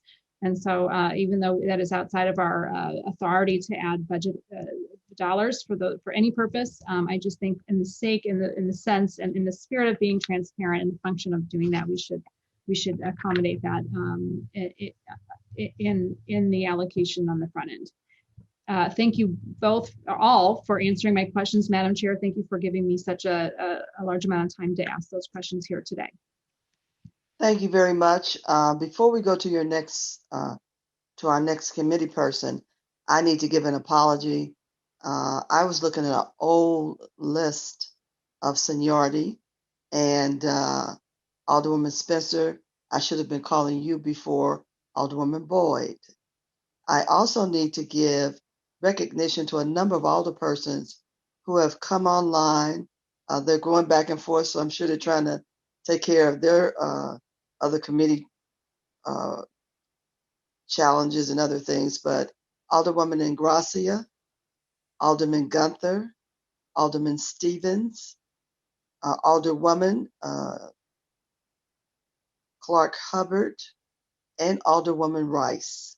And so I thank them for bringing some time to this issue, and hopefully they'll have a chance to get back on. The next speaker is Alderman Collins Muhammad. Thank you, Madam Chair. Thank you, Director Isom and Commissioner Hayden. I want to know exactly how does the reduction in overtime affect officers at the district level? How does this reduction affect it completely? And because I believe oftentimes when we ask for more of a police presence, I've been told by commanders in my area that those officers come from overtime pay. So can you tell me what would this look like and what would be the effect of this massive reduction? So, yes, sir, Alderman. So again, it's going to look like based on our shifting of hours. In other words, it's going to require a greater focus on making sure that the officers are working at peak times. I think that the detail that we put together is an example of that. And so if I change folks' hours or adjust hours to address some peak operational times, then it's less likely for me to need overtime. I think that's the short answer. In the long term, in some instances, what would have normally been a detail or an officer at a particular location on overtime, adjusting the hours would address that. Now, granted, we don't want to adjust hours so often that it becomes abusive to the officers. But at the same time, again, I think that we mentioned that there could be a lot more accountability on a captain's part to make sure that his officers' hours are adjusted appropriately, and that they're using overtime and judiciously instead of liberally. I think that's the key. We've moved from a liberal application of overtime in recent years to a more deliberate and intentional use. And again, like I say, last year was not the best year to compare it to, but I think that the effort on the part of Dr. Isom and just merely asking those types of questions, it kind of forces you to be more accountable. And so again, we're not if you ask for a particular situation to come to a meeting or man O'Fallon Park at a certain period of time, we're still going to do it. So I don't know that it'll look different to you per se, but certainly it's going to require the captains to be a lot more accountable as to who's going to actually work there. I think that's the key. It's going to force us, a decreased amount of overtime is going to force us to look at who's where at all times. Gotcha. Thank you, Chief. And that definitely makes sense. So basically, the department has to reorganize its resources and manpower to make this reduction work, right? That's correct. Why wasn't that plan done first before, arbitrarily just cutting the budget? If we don't have a plan that we can use that will accommodate this reduction, how do we know that this would be in the best interest of the city? I'm just asking, and these are questions that my residents are asking me, and I can't give them real answers because I'm stuck too. So is there a plan already set in place? Like, has your administration and your staff already created this layout and knowing how to reroute resources in manpower? Yes, sir. I think what we would tell the community is that certainly there was some. Hey, if the previous administration liberally applied the overtime situation, and I've been here yet for 3 years, 3.5 years, and we're evolving out of that. Certainly last year threw that all out of whack. So admittedly, like I said, those overtime funds, we were at the behest of the volume of protests. I mean, I just think that's just, to be honest, we were at the behest of the demand, and so the demand was ridiculous last year. But again, we're gonna reel that back in. We're gonna make sure that our alignment of officers is more consistent with peak hours, and we're gonna have the captains more accountable. In other words, hey, one thing we were talking about, one plan, you mentioned plan that you can implement, is that the only time you can work overtime is approved by the captain. And so when I'm saying I want to fill a car, that the actual person that approves that overtime request, not a sergeant, not a lieutenant, but the captain of the district has to say, ahead of time that you're going to work that, or maybe somebody's hours will be switched. But I'm saying that would be a way in which the accountability is very specific. So you can't. So right now, or up until now, if you work it based on pretty much the presumption that you needed it, or even this desire, I'm not gonna say presumption, but the desire that you need, and a lieutenant approve that would, once you work it, of course you can't take it back. You can't not pay somebody for services already rendered. But what you can do is say, you're not gonna work unless I approve it. And that's just a different approach. Thank you, Chief. And so, just curious, who approves overtime now? Yeah. So right now, a commander can approve it. So that's a lieutenant, and so it would be an extra step of scrutiny and accountability if you actually had the captain approve all overtime. And I think that kind of came out in one of the previous questions, is that you break down the districts by limited overtime. So in other words, if one district is outpacing another one, you can quickly say, hey, captain, you're near your limit. What's going on? What has to happen? What are you doing differently that other district captains aren't doing? And so the scrutiny is more greatly addressed by breaking the districts out, as Dave mentioned. Gotcha. Thank you, Chief. My next question is in regards to the 911 call center. Similar question to my colleague from the 20th had. And I guess I just want a more concrete answer. How are we guaranteeing that we're going to bring in people to our dispatch center? Because so many of our residents experience the same unfortunate incident that Alderwoman Spencer described. You get put on hold or you get a busy tone. It happened to me a couple of weeks ago. So what are we doing to stay competitive with other regions, whether it's St. Louis County or St. Charles County, to make sure that our dispatch center or call center is fully staffed? And what is the number of dispatchers we actually need in a call center at once? What does that number look like? And what are we doing to get more people to be dispatchers in terms of a competitive wage? Right. I think, Alderman, I can answer that better about how many dispatchers we're short. And so we're short 24 dispatchers. And again, there's 15 or so in the pipeline. And so, the actual amount on the floor, I think if we could close that gap, certainly we would be, that we wouldn't experience the situation we have currently going. So again, what we're going to do in the interim, as we build that pool of dispatchers, we've already got in the works. There's about 15 people in the pipeline to be hired, but there's also some training that has to happen. But able to be in place in short order, where fire dispatchers are going to fill in the gap until we build that, close that gap with respect to the number of shortages that we have. And then lastly, the pay was increased. The dispatcher pay was increased to be more competitive right before the end of the previous administration. So I remember Todd Walterman put in a request. It was honored, and the entry level dispatcher's pay became more competitive. That was a conversation between what's his name? Richard Frank. Yeah, Richard Frank, as well as Walterman, to figure out what that number was. But they talked about that number. They did raise the starting pay, and so that's what we're working with as well. We benefit from that. Of course, it will take continued comparisons in order to make sure that the pay increases, the cost of living, those kind of things are competitive with those other counties.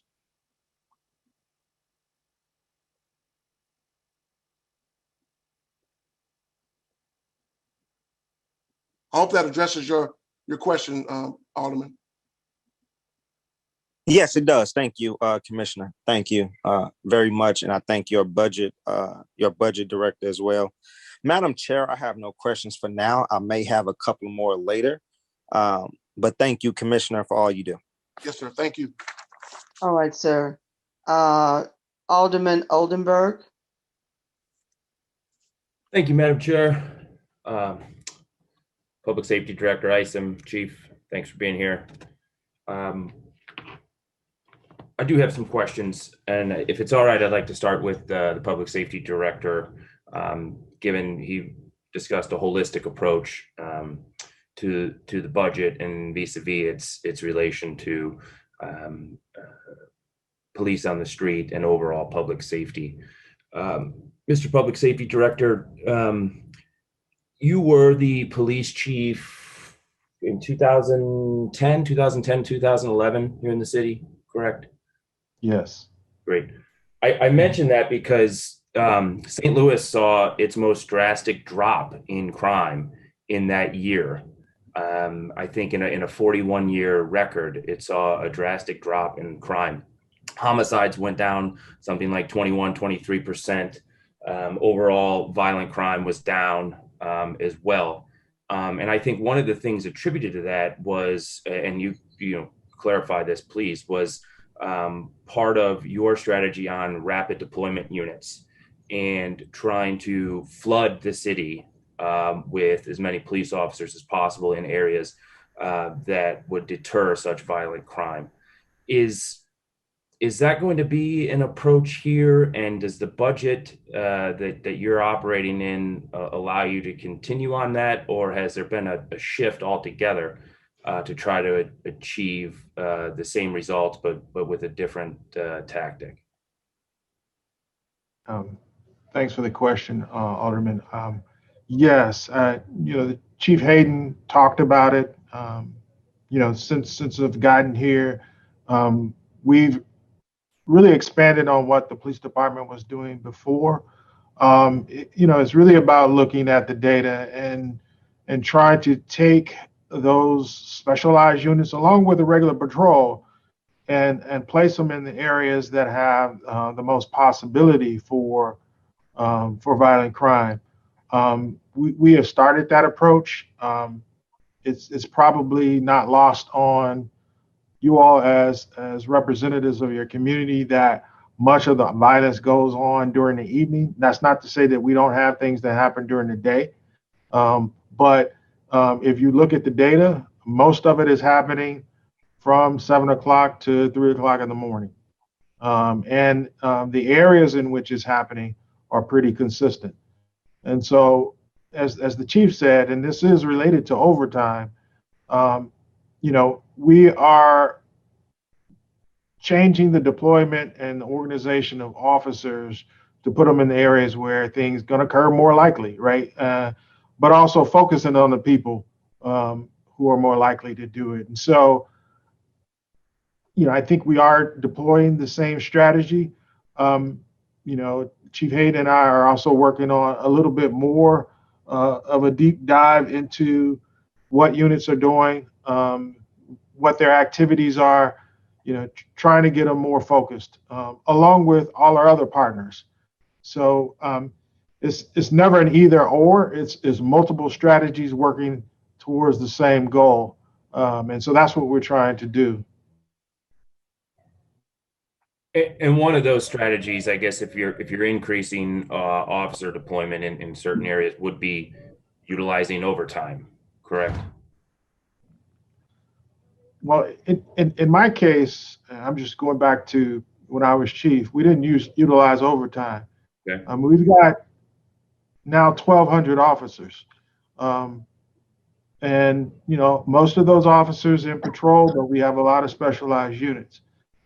So, we are in a situation where we need to adjust and move resources nimbly and flexibly to where the problems are. And so that does require sometimes shifting personnel, changing hours. As Chief Hayden said, we don't want to be so casual with that we are completely disrupting people's lives. But this is an organization where we need to place the people where the problems are and when the problems are. And so there's this sense that there's a correlation between more overtime and less problems. And I don't think we've seen that. So the correlation is between placing the personnel and people we have in the areas that they need to be and focus on the things that have the most impact on crime. And so, no, I did not use a whole bunch of overtime. Now, I recognize there may be a few less people, but we still have a lot of officers on the St. Louis Police Department. And Dr. Isom, I might add that the detail that we're running now that I mentioned earlier, where we've adjusted the hours of 7 to 3 in some of those areas, those people are not on overtime, and so that would be an example. We're focusing on certain areas and certain people, and overtime is not being utilized to support the detail. And I would also suggest, Alderman, there's a diminishing return to overtime. This is a very stressful job, and as officers work 8, 9, 10 hours at a time, in any job, there's a diminishing return on performance as you work longer. Yeah, certainly. I would agree with that. Maybe either you or the chief, now that we have sort of gravitated toward an overtime conversation, I do have a few more questions on that, and I appreciate your time and answering the last question. How much of overtime year over year, Chief, would you say is used simply just to sustain normal operations? Often, it's been my observation in watching district, in being next to district patrols, and the information around that in a lot of cases, overtime is offered to officers simply to fill cars on any given night, right? You've got anywhere from 100 to 125 officers potentially out on vacation, sick leave, that are hurt, that are down, and that overtime is a critical, and has been at least a critical tool or lever that the St. Louis Police Department has pulled on in order to simply fill normal operations. And I think our citizens are feeling less fear when they know that there might be more than 3 or 4 cars in an entire district, because overtime is on the ready. It's on the shelf and can be used so that we are optimizing full staff within the districts. Sure, thank you, Alderman. So no, I think that there are sometimes some shortages that occur like that only in summer months when there's like vacation. But for the most part, I would tend to say that the overtime is used for extra patrol. And so normal patrol is normally not sustained through overtime, with the exception of a few weeks in the summer. And the vast majority of overtime that we utilize is, of course, sometimes mandatory due to the fact that you got a later arrest or what have you. So there's overtime associated with warrant applications and other things that are caused by an arrest at a certain time of day.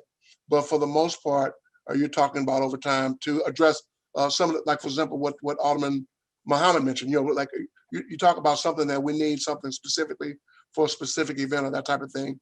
Most of the time, overtime is used for extra patrols. And of course, some of it is mandatory simply because of the arrest associated with the incident.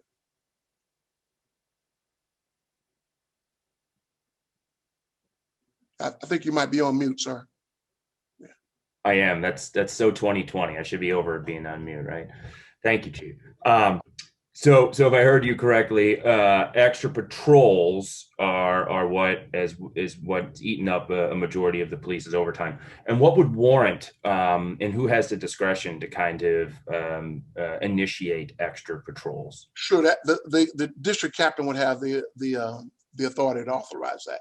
And they'd probably be using information such as crime spikes, or a violent crime occurred, or 262 murders in a given year, right? Our homicide rates are through the roof. So there may be, and maybe this is giving a deferral to the public safety director, but there may be a correlation with spikes in crime and overtime because we are providing extra patrol where there are spikes in crime, to make people feel safer, as well as probably provide a police presence that does provide safety. So I think there is a correlation with overtime because it's utilized for extra patrols. Extra patrols, if I'm tracking this right, are granted or warranted when we're seeing violent crime. And if we keep seeing violent crime spikes, we're going to need extra patrols, and we're going to need a good amount of overtime. Yeah, Alderman, I see what you're saying. I don't think we're in different places. We're just getting there a different way. And traditionally, when you have overtime, it's one or two officers in the car. That type of coordination is not going to get us where we need to be, and that's why working with Chief Hayden, we've shifted sort of massive groups of different units to those times and to those spikes in which it's occurring. Not, two more officers in a car, maybe in the 2nd district, or two more officers in the car in the 1st district. We're deploying the intelligence division. We're employing SWAT, mobile reserve, traffic in a coordinated fashion in areas of spike, and being nimble enough to move, as you say, from place to place. But what I think that you are talking about, and that is that one district captain has an extra car out. That's not going to get us where we need to be. We need more of a police department-wide, coordinated, operational, focused mission, because these are large areas that we're trying to cover at one time. And so those one-off, while it may look like it's doing something, I don't believe that is the type of expensive overtime and personnel is going to get us where we want to be. And so I'm hoping this other strategy of a collective approach with large units being moved by data is going to get us where we need to be. So that would be my explanation. But you're right, more resources do help. Okay, I understand, and I appreciate that. I mean, in my quick look, the last 8 years, and I hope you're right, Public Safety Director Isom, the last 8 years has produced on average. Now you do have some anomalies in there, but still, on average, over the last 8 years, $4 million plus of additional overtime from what has been budgeted. So year over year, there's been a $4 million increase based on the budget for the past 8 years in police overtime. I think that trend is likely to continue because what drives overtime seems to be protests, at least the way the chief was explaining it. Also, right, the ability to respond to that, and that there's some anomalies there with some of the protests. I think, I think there's a big task in front of the police department to manage overtime, because I think a majority of my colleagues at the Board of Aldermen would agree Chief, that the protests I don't think are going away, which leads me to a question around, needing overtime for keeping everyone safe. You mentioned monitoring protests is an absolute in terms of keeping folks safe. And I think most of my colleagues would agree that this country is in a racial awakening, and a racial awakening not only individually and with institutions, but particularly with communities and how they interact with the police departments throughout our cities.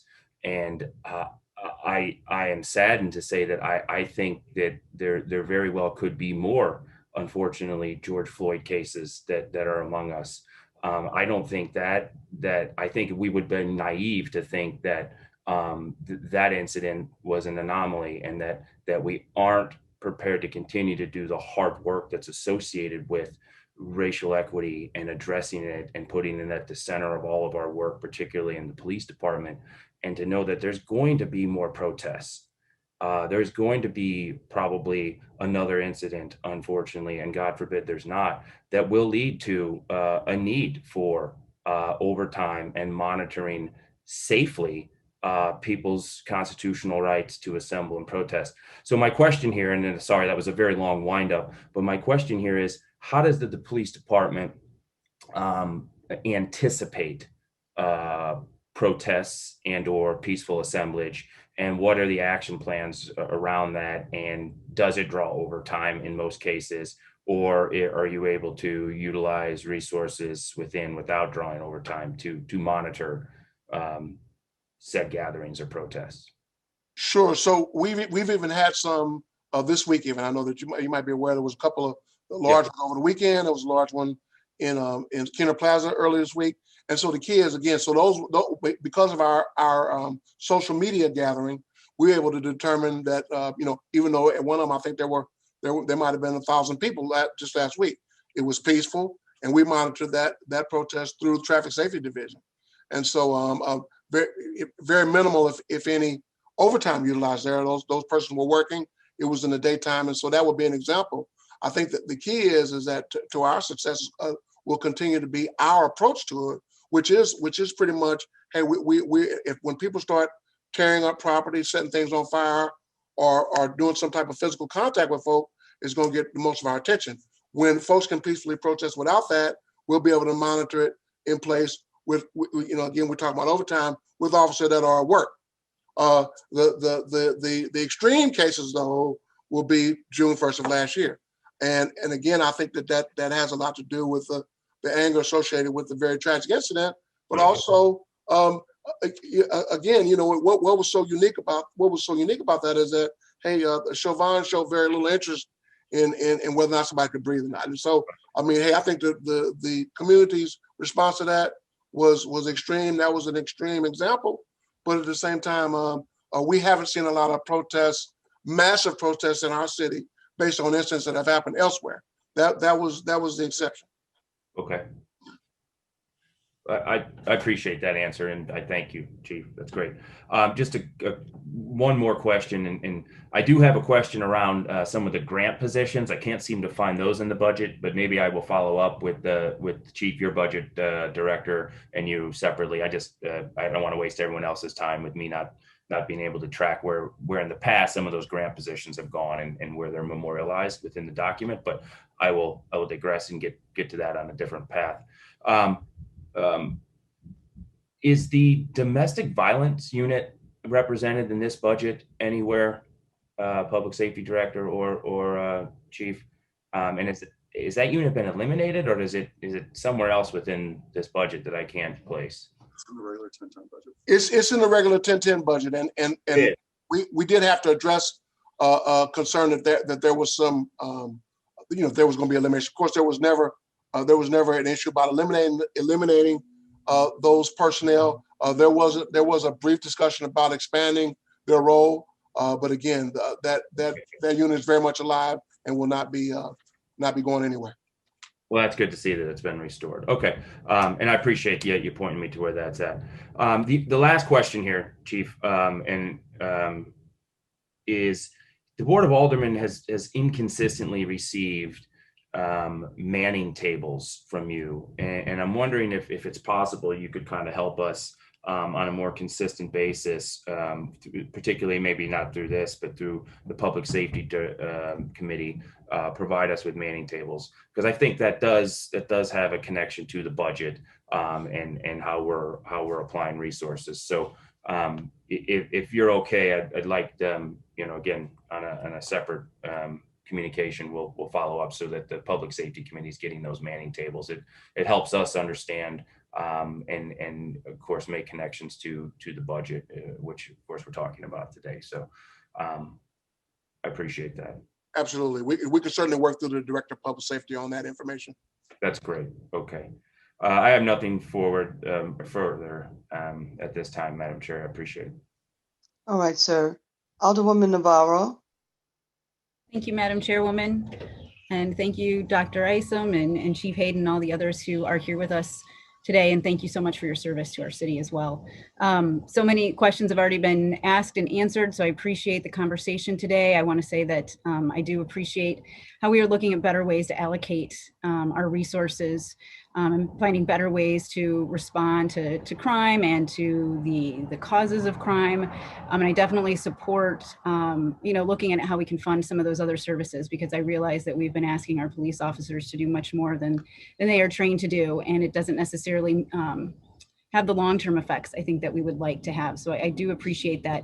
I do want to just come back to overtime just briefly. I know we've talked about it a lot, and I know that while the protests, it seems like, put a big pressure on the police department, we have seen that the overtime growing for quite some time. And I know that Paul Payne put together a very helpful chart that I don't believe has been introduced to this committee. And so I don't, if Paul is available, would you be able to share that, Paul, and walk us through what that trend looks like for the last 10 years or so? Yes, I could.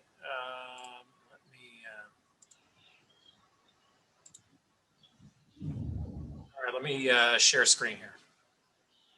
Thank you. And I have a copy of it, so I will forward it to the clerk to send to the rest of the committee right now as well. Okay.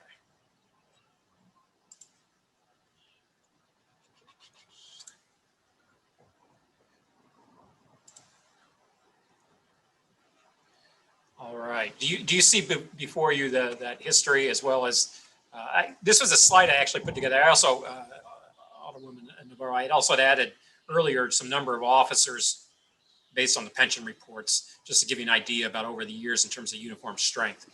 But I have a subsequent slide. I also wanted to just briefly, there was a discussion earlier about the comparison between the overtime budgets. Alderman Vaccaro had asked about that.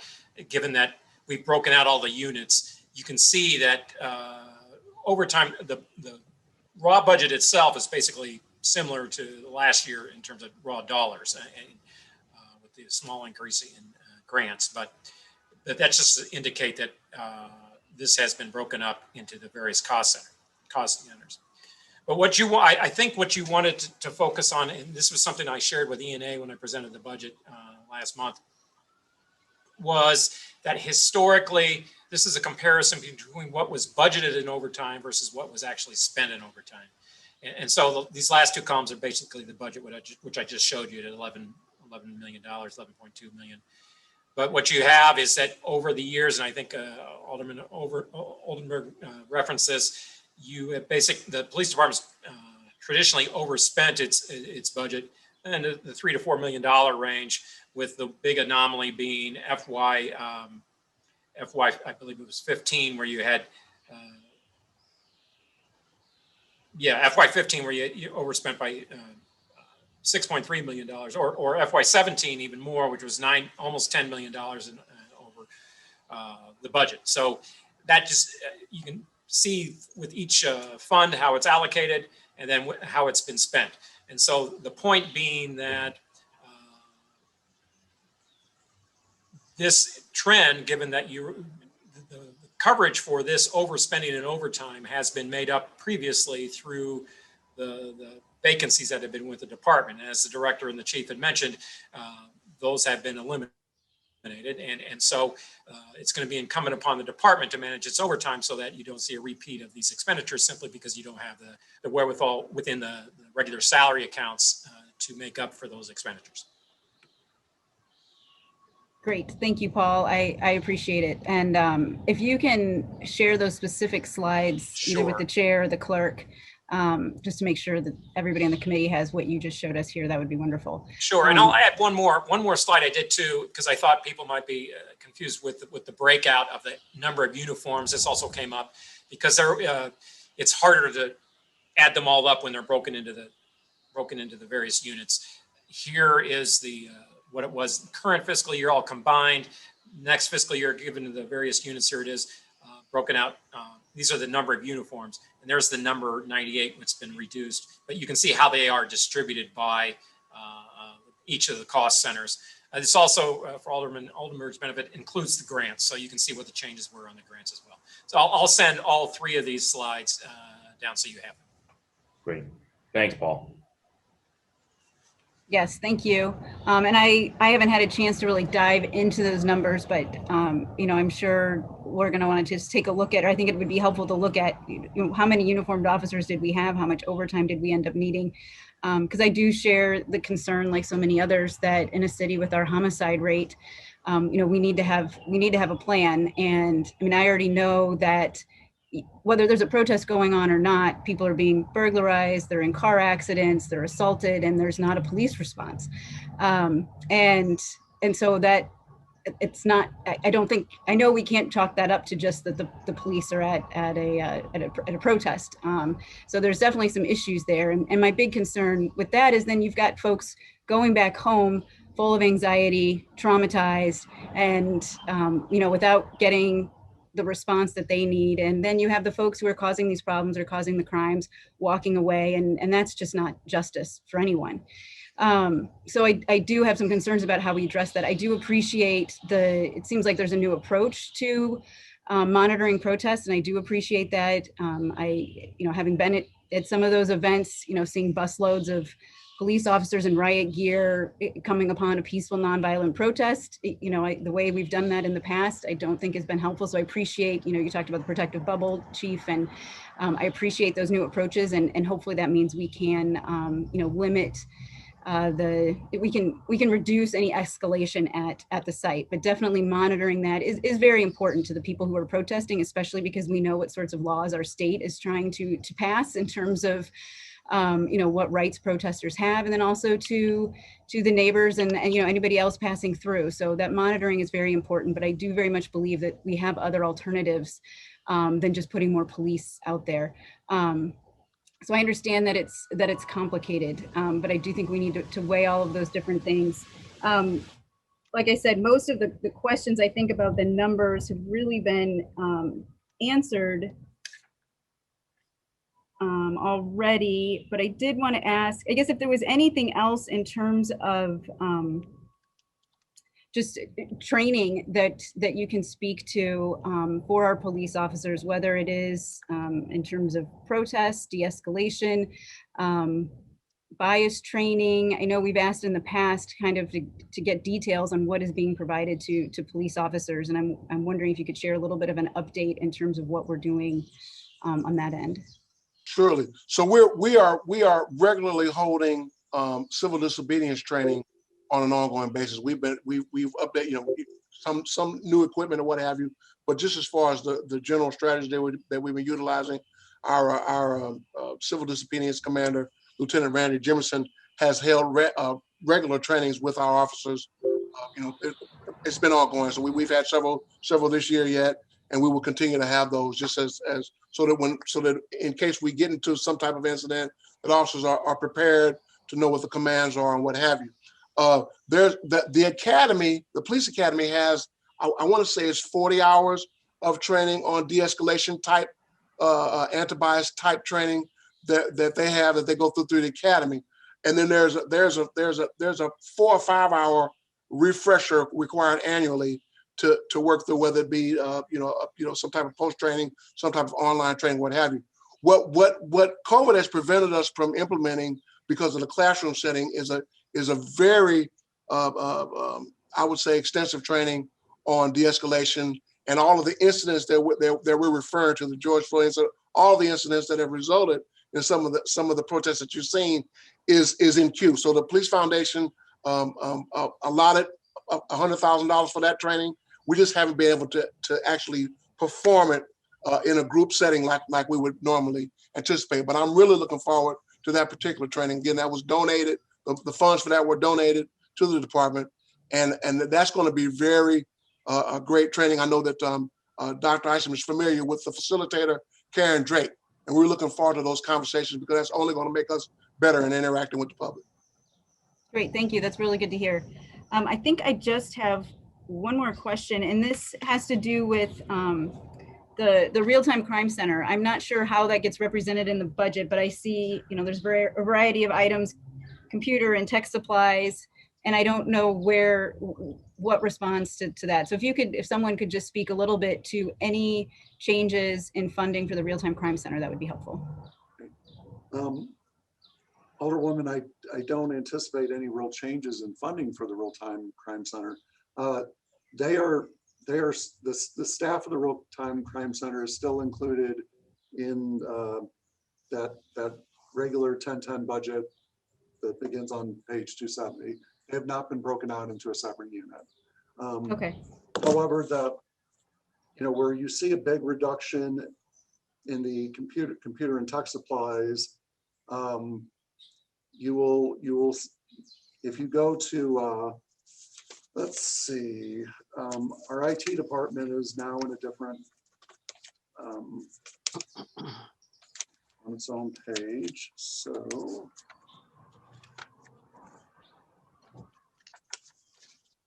I'm sorry, what page did you say? it is page 279. Okay. And if you look at page 279, there is still, there's still a drop off, but it's not as significant as you would first think if you were just looking at page 270. Okay. Okay, so no substantive changes anticipated there. Okay. Thank you. Yeah, I know we've already covered a lot today, so I appreciate your time answering these additional questions, and I have no more. Thank you. All right. Alderwoman Middlebrook. Thank you, Madam Chair. Thank you, Chief Hayden and Dr. Isom for coming. My questions have been asked and answered. Thank you. Okay. Alderwoman Evans.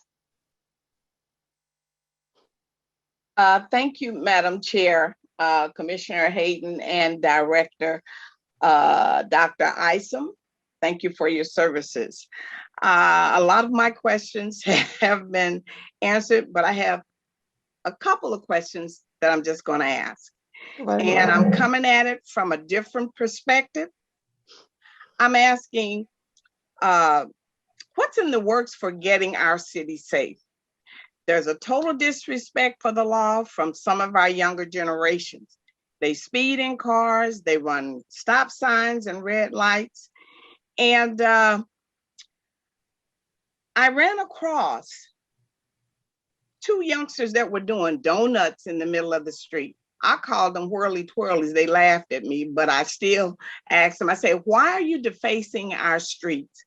And their comment was, we don't have anything to do.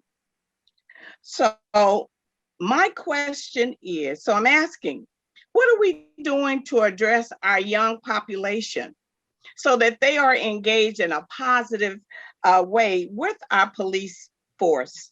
And are there any programs for them? Yes, ma'am. So we have the PAL League that has about 700 or 800 kids in it on an annual basis. They run track teams. The police officers are coaches or assistant coaches, and so that's a very positive way in which we interact with youth through our police athletic league, the basketball. So we kind of coincide with the seasons for those particular sports. But that program has been going on now for several years, It goes back beyond or before even Dr. Isom was chief. But the point being is that the PAL program is one way in which we interact with youth in a non-enforcement way. The captains, we're also doing a whole lot of community engagement. And as you know, COVID prevented a lot of the close contact with folk. We're really getting a chance to open that up more. We just had a basketball game with some youth the other day. We had a soccer tournament earlier this week. And so we really are getting back to where we were prior to last year with respect to interacting with the public. We'll still do a lot of field days. We'll still do a lot of coming out with the ice cream truck, interacting with youth. I know that there's some things in the works with respect to some of the Boys and Girls Clubs, but as far as the police department itself, you will definitely see an uptick in community engagement. That's part of the challenge that when we talk about assistance on witnesses, part of getting people to cooperate with us is a strong community engagement outreach program. We'll be monitoring that very closely, but already the captains are responding in kind by hosting numerous community engagement activities. Of course, you'll deal mostly with Captain Mueller and Captain Allen, but you will absolutely, Alderwoman, see a great increase in community engagement over the summer without fail. And my question is, how would one get in touch to be involved in that program? Well, certainly the PAL League is an outreach program through if some of the kids have already been involved with that, we can certainly post more about getting on one of those teams. And so I would, if it's about some things going on in your neighborhood, I'll make sure that Captain Mueller and Captain Allen specifically reach out to you and kind of let you know what the examples are. But of course, a lot of it is through previous participation in those leagues. And so when it's time for baseball or basketball, we'll have your track. People already know about the PAL program as a competitive participant in some of the leagues around the city. I would appreciate your getting that information to me. I'm going to hold you to that, Commissioner Hayden. Please do. Okay, and I've got one more question. I know I feel that what's needed is officers needing to be more visible, more interaction with neighborhood constituents and so forth. I can remember when you, Chief Hayden, and I walked the neighborhood with another officer to talk with constituents in my area. At that time, I was only the block unit captain, but I used to attend a lot of your community meetings on Union. Yes, ma'am. And we did this one year, and that's what's missing. That's a personal touch that and personal involvement that the neighbors miss. We miss that. I guess you could say, I feel it like I'm getting emotional because I know it works when you are involved with constituents in the neighborhood. A lot of times, some of the crimes and things are cut down because if they know the police officer personal, going back to officer friendly, that's a long time ago, but we want to bring about a positiveness with our kids, with police officers, instead of this negative stuff that we've been brought up with lately in the news. And I just think that type of visibility and involvement is what's needed to help possibly curb some of the crime that's going on in our neighborhood. Yes, ma'am. So Alderwoman, I know that there have been a couple of blitzes you've seen where other city services, the police department was there with you, and so certainly, like again, we'll be doing more of that. But no, I will certainly have the captains contact you. You'll be a part of that scheduling, and we will definitely walk with you as you connect with constituents. And again, we can't do too much of that. I agree with you 100%. Thank you very much. Thank you, Madam Chair, Commissioner Hayden, and Director Dr. Isom. I'm sorry I didn't have a question for you, Dr. Isom. I remember you from way back from when you were the police chief, and I did notice the decrease in crime, and welcome back. Thank you. Okay, so I've already gotten information that we don't have any additional alderpersons that need to speak or ask questions. So Dr. Eisen, what I'm going to do is I'm going to give you my little bit of concern that I have. And I only say that way. I'm having trouble hearing you, Madam Chair. Okay, I'm not muted. It's just that it's low. Okay, and maybe I'm speaking too low. How about that? Because I know you can speak louder. Okay, so I think I was speaking too low. So one of the things that I do know factually from being involved and being so close to the police department for over 30 years is that we are definitely in a different place right now. We've been in this place at least twice before, and we managed to come out of it better than we were. And so I am relying on the expertise from you, Dr. Eisen, because not only were you former chief, but you also formerly was head of training for officers in the academy. So you know all sides of this. And when I talk about the past and understanding community policing, I remember when Captain Hayden was a sergeant. I think you and at that time, I was working with Captain Dennis in the 5th. You all came along pretty much at the same time. So all of you have experience. We need to get back to it. We need to have people get out of the way so that you can do what you know how to do best. And we most definitely need to rely on all of our other partners in the city. This is not a silo operation. We need to make sure all social services are available. And we need to make sure that if we do nothing else, we bring attention to our crime problem. And we are very quiet about it. I don't know about anybody else, but I feel like I need to get on a microphone and scream every day. And it's not just the children. We got too many no better adults that are purposely being a detriment to public safety. So I just want to thank you and your department. Let's look forward to working together, and please move forward with your other presenters. Thank you, Madam Chair. I was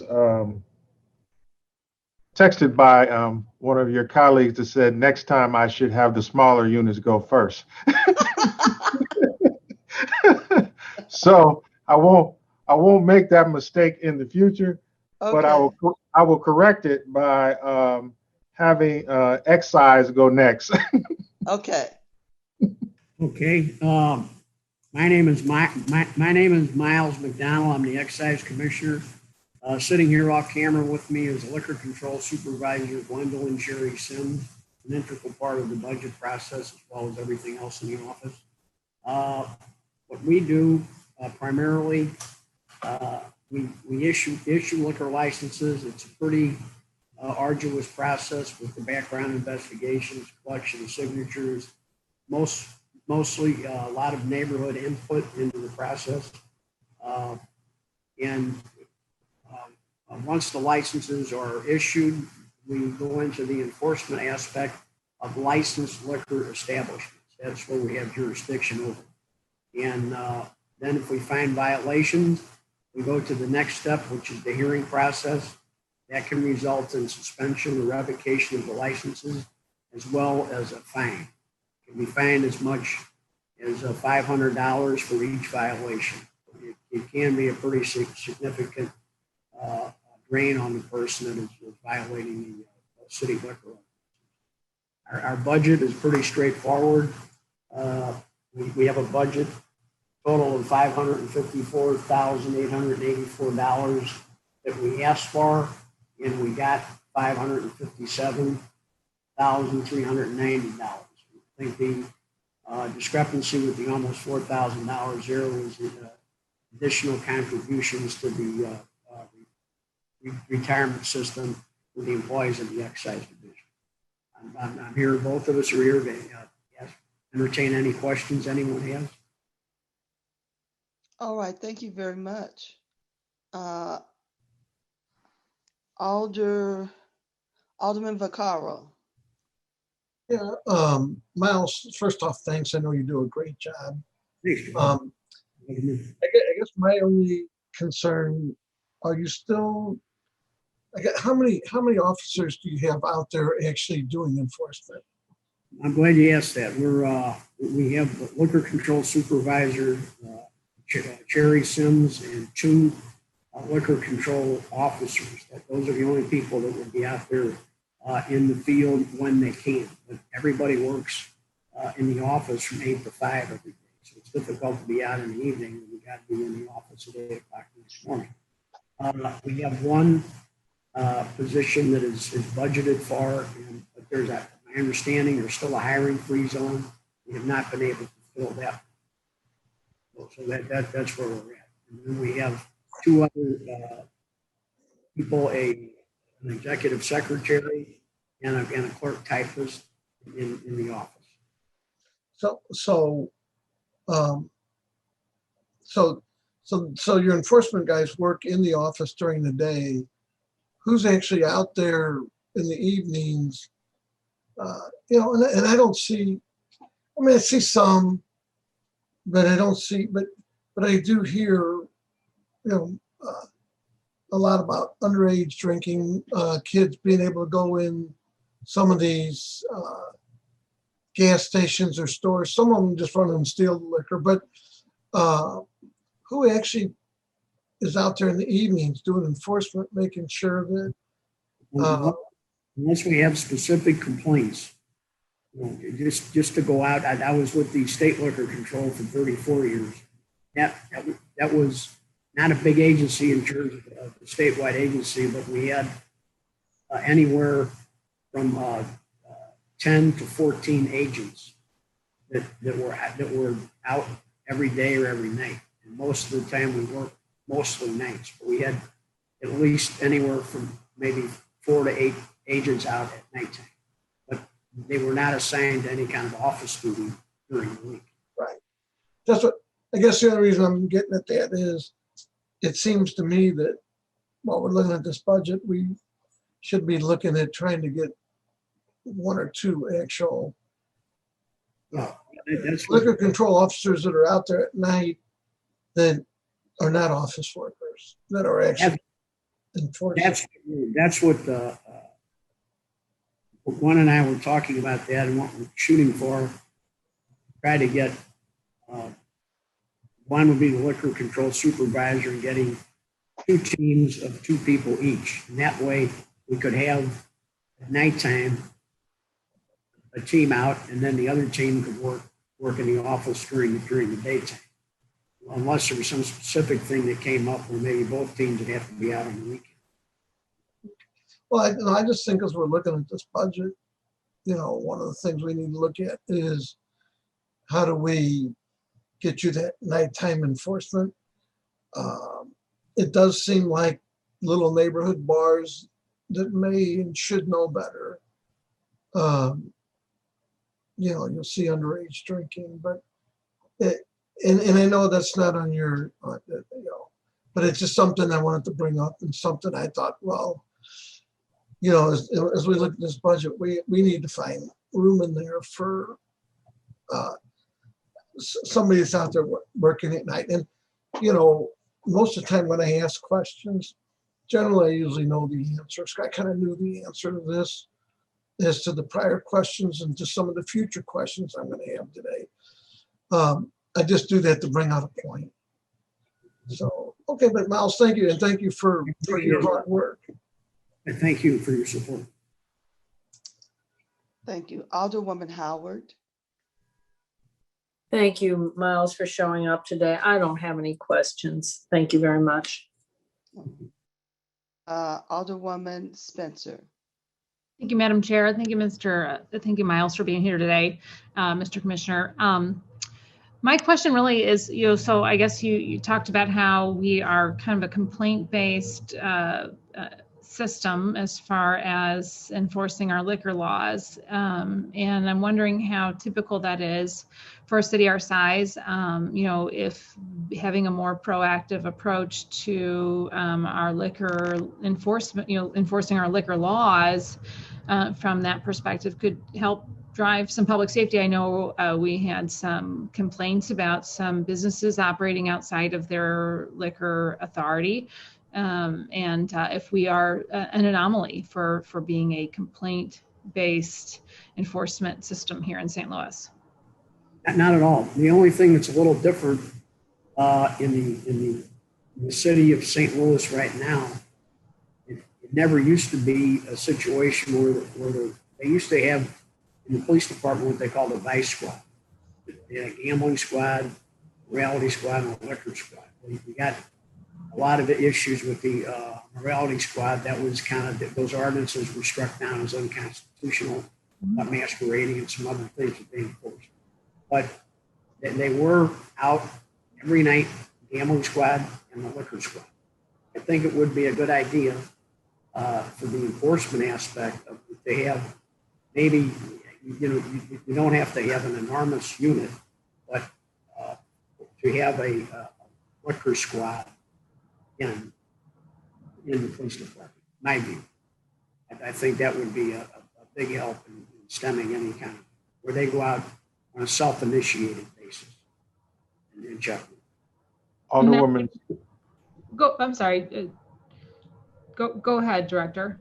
Yeah, I just wanted to sort of answer your question about the violation of liquor licenses. So, one of the things I want to do as time goes on is really get more of the public safety departments working together towards public safety. And so when I first met with Commissioner Miles, he told me about this issue of many people violating their licenses. Knowing that he doesn't have enforcement personnel, I asked him for the list, and what we're going to try, in essence, we'll be able to talk a little bit about this with the NSOs, is maybe to have a combined effort in trying to at least enforce some of these late night violations. So we're working on the process where excise, NSOs, and the police can work together. Certainly, I'm not trying to put more responsibilities on the police, but I think that with the three working together and with the community, if we can identify locations that are violating their 130 license, and then we could send the police in there to enforce it. But the list that Miles gave me, I wanted to say it looked like it was over 1,300 establishments with liquor licenses. And so, I'll just say that's on my radar. We're working on a process in which all three units could work together and potentially address that issue. The underage drinking is more of a complex issue that needs more specific resources to do that. Okay, thank you. I think that's very helpful. I mean, one of the issues is, staying open past its, liquor license and that sort of thing, which may not necessarily need police officers deployed to document, but could be something documented by more, civilian staff. And so that may be an area where we could support public safety outside the police department. Just a thought. That's all I have. Thank you. Thank you, Madam Chair. All right. Alderwoman Boyd. I have no questions, just comment because Miles, you're correct. You need staff to assist you.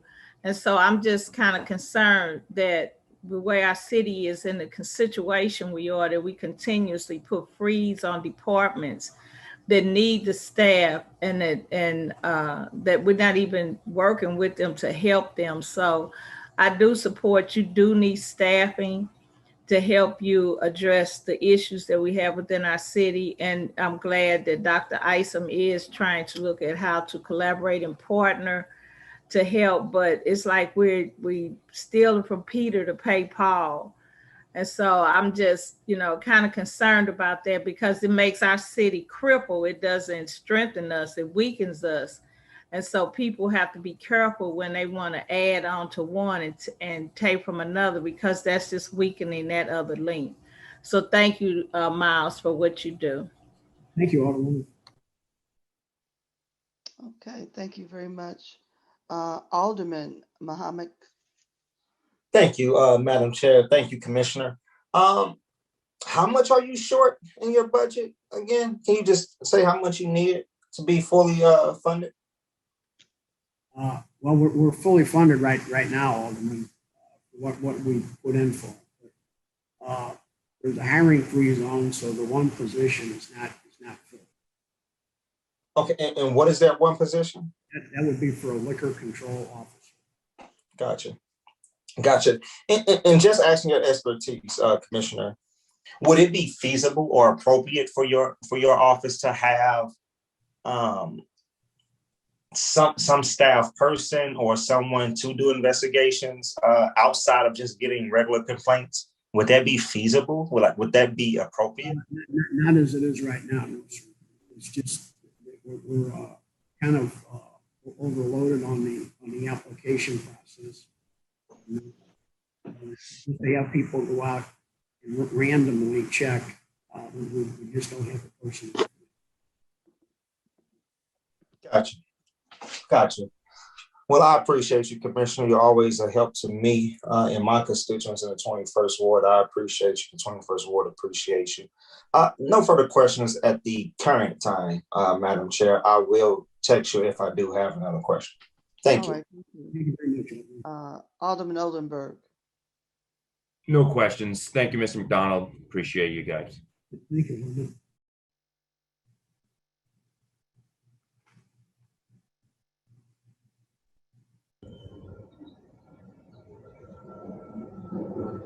I think I'm up next, but I don't know if I just can't hear the chairwoman. I keep going in and out. Go right ahead, Alderwoman. Okay, I hear you now. Thank you. Okay. Thank you, Commissioner. I just have one quick question. Based on the staff that you have right now, how long does it generally take when someone submits their application for a liquor license and then they actually have a hearing? What's that timeline look like currently? About 28 days. Okay, 28 days. Okay. And then if there is a violation issued and they're called in for a hearing, is that correct? Okay. And about how long, what's the timing between when the violation letter is issued and then that hearing takes place? Well, it's what's done is when the violation is discovered, whether it's through a police report or our own people discover it themselves, we have what you call a pre-hearing. And that brings them in. We try to get it resolved without a fine or a suspension or a revocation. And if it keeps up, then we start assessing.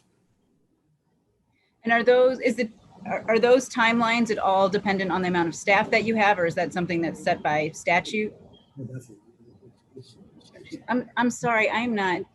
Yes, it's dependent on the amount of staff. Okay. And has that fluctuated over time? Have we been able to turn those around any quicker before when we've had more staffing? Not really, no. We haven't had. Okay. Well, thank you. I was just curious about that process. Thank you. No further questions. All right, thank you. Alderwoman Middlebrook. Thank you, Madam Chair. I have no questions. Okay, Alderwoman Evans. Thank you, Madam Chair. I have no questions either. All right. I wanted to just share with those who are new to this process. We have been fighting, I know I have, for the last 10 years to get the excise department fully funded. And when I say that, I'm basing that on how the excise commissioner described to you what would be the optimum staffing.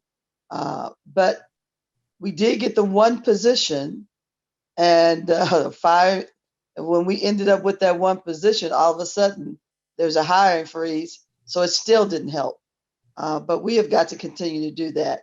As we are trying to grow a city, most especially, we have made a determination that our city is going to fight hard for convention dollars, and we have all these sports teams.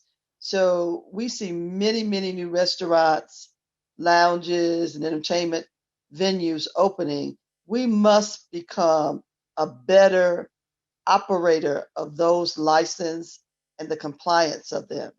And so I'm really looking forward to having our public safety director put together something that is working to complement this office, but definitely in the future, we need to increase that budget.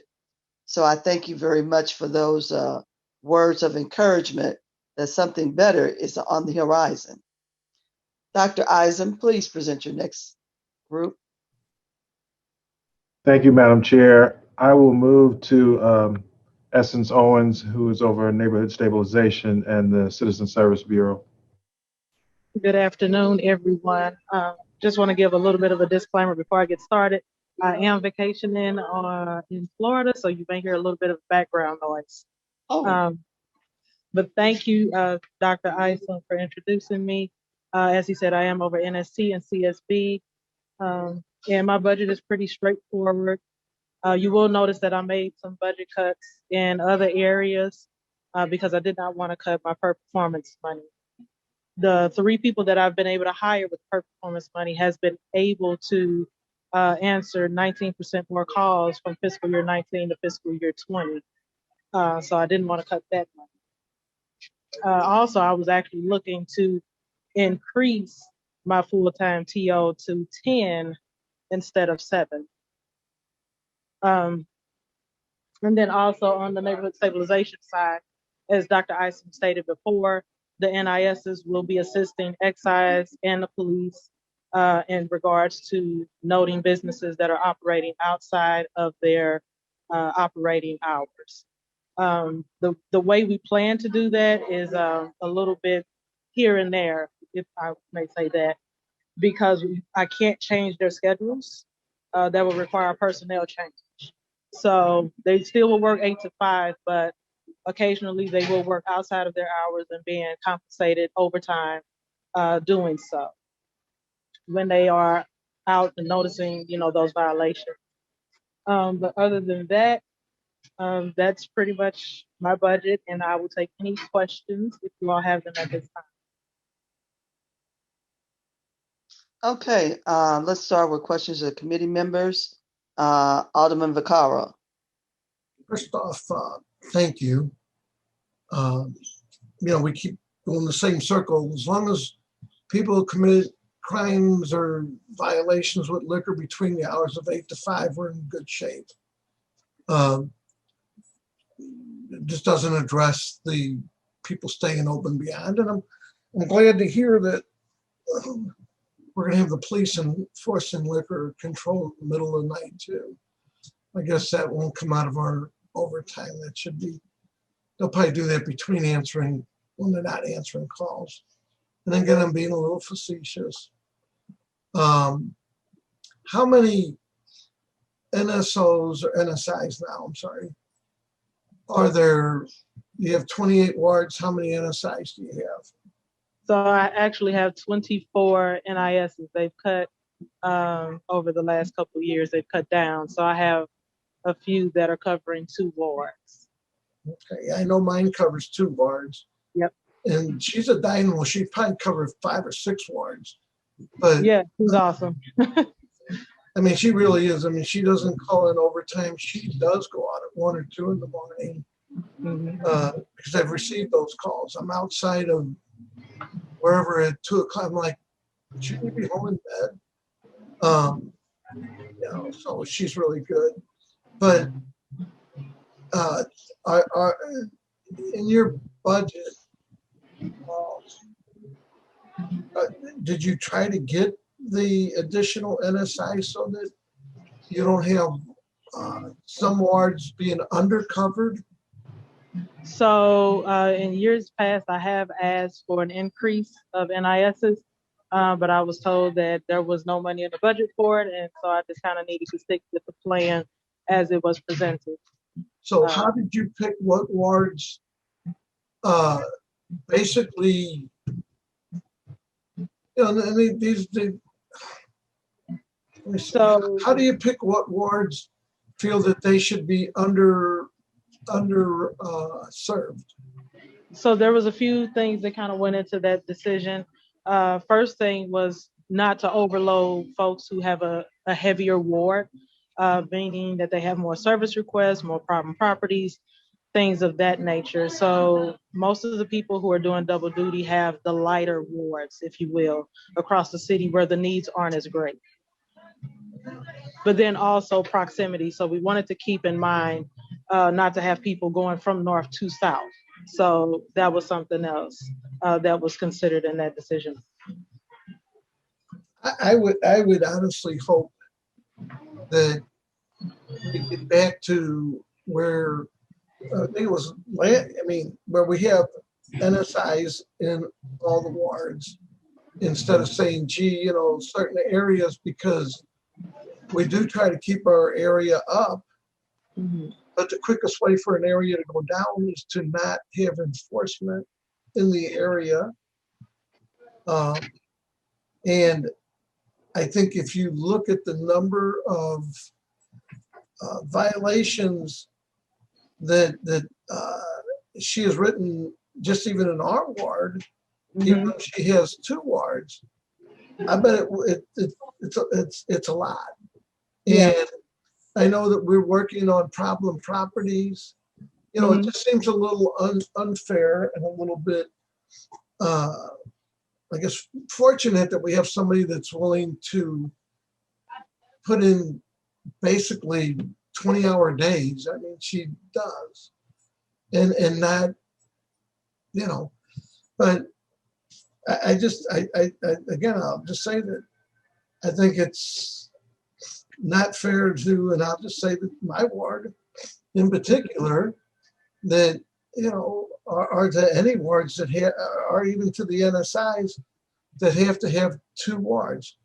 And I'm not suggesting if you get the extra NSIs, you move her out of mine. We don't want that to happen, but I just bringing out the, just bringing out a point, that's all. No, I agree. In a perfect world, I would have an NIS for every ward and then have the supervisors who do not have to cover a ward in addition to having the supervisory duties. Because that's also a strain on them, because the only supervisor I have at the moment covers one of the largest wards in the city. So having a supervisor that does not have to cover a large ward like that would definitely be beneficial, along with having an NIS for each ward. I agree. Some of the wards, like the first ward, I believe is like 2 times larger than any ward, in size and in geographic area, Anyway, I would just bring out a point, and when I hear that now we're going to have the NSIs doing liquor control, as long as we can do it between the hours of 8 and 5, I guess I go back and I see no need to really have enforcement officers in the evening. I'm glad to hear that as long as we can keep our liquor issues between the hours 8 and 5, we're in great shape. So anyway, again, these are just a little bit mean-spirited. But anyway, I think we need more NSIs, and I think we need enforcement. And I'm not for cutting the police, and so I guess somehow my thought process must be, I don't know. I see less enforcement of things being more of an issue, and anyway, I have no other questions, but thank you. Alderman Vaquero. Alderman Vaquero. All right, wait a minute, I'm back. I'm still here. Yeah, sorry. This is Miles, Alderman. I wanted to just clarify something with you. I think I didn't make it clear. When we have a complaint that somebody is operating after 5 o'clock at night or there's violations at nighttime, we do investigate. So, and I get that. So, I mean, now you would, I guess then the next question, and I don't want to keep going around circles because it's not the appropriate time or place. And then now you would make me want to ask, how many have you investigated in the evening? How often does that happen in a night? How many nights a week does that happen? How often is someone out there in the evening, and are they getting paid overtime? And can you show me the overtime? Or did someone text you to say that? No, they're getting paid overtime. So if I look at the budget, I'm going to see a lot of overtime in the evenings of officers. It's not a lot. We have a specific. We have a specific amount of overtime. No, I'm saying, I get that you're saying it's complaint driven. I'm saying I think that's not the way it should be. And well, I'm on your side. I think we have to have people that actually work evenings. I think being complaint driven is not the the answer. But I'm going to just jump off. But I would say that there's not been a lot of night work going on. No, not a lot. No. Anyway, so I'm gonna jump, but I understand. I'm just for more NSOs. I'm for more night enforcement. I'm for more police. Apparently, I guess I'm off base. Anyway, I'll mute myself here. All right, thank you, sir. Alderwoman Howard. Yes, we are talking about the neighborhood improvement specialist, correct? We are talking about the department of that department, and Commissioner Essence is with Owens is with us. Okay, just wanted to be sure. Okay, I understand, as Alderman Vaquero said, that you are down. How many?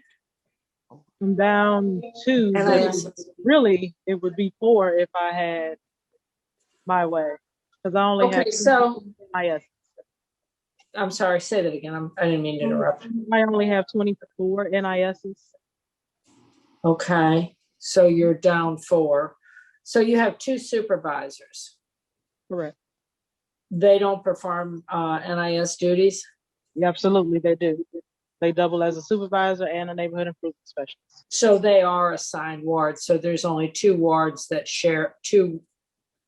You're 2 shy. So you have 1 sharing wards, or you're 2 down, or? So I'm 2 NISs down. And I have 4 right now sharing wards. So I have an NIS in 1 and 18. I have an NIS in 9 and 20. I have an NIS in 23 and 24. And I have an NIS in 28 and 10. And you have an NIS in 14 and 25. 14 and 25, yes. Okay. So is it because you did not ask for additional funding for these not extra, but additional NISs, or you were denied? So this fiscal year, I did ask for them by the previous deputy director, and I was told I had to actually reduce my budget, which is why the cuts are there. So I wasn't able to get anything extra. I had to actually reduce my budget. So I have asked for extra and extra CSRs on the Citizen Service Bureau side. So how many customer service representatives do you have now?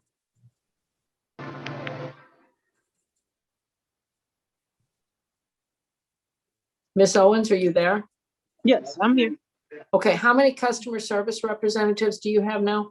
So I have 7 full-time, and I have 3 that are performing performance duties. Okay, but it seems as though every time I call, I get put on hold, but that's another issue. Because actually years ago, the Citizen Service Bureau was staffed with 10 people full-time. And so over the years, the CSB has taken progressively more calls each year over the other.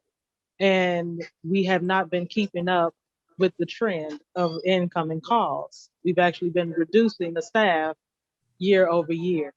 The Citizen Service Bureau has seen a cut from the CSB manager, from the CSB supervisor, and Citizen Service Bureau reps. So it's going to be likely that you're going to be on hold if the cuts continue. And that's not because I've asked for a cut, that's because it's been presented to me that way after I've asked for an increase. Okay. So let me ask you this. These people that have more than one ward assigned, do they get extra pay for that? No. So we just get less service. Well, I wouldn't put it quite that way, but no, they don't get any extra pay. So they're doing twice the job. They get no extra pay, and everything. Well, nobody. I can't see that can compute and come out the same. I'm sorry. Well, as I stated earlier, the people who have the double wards are people who have the lighter workload.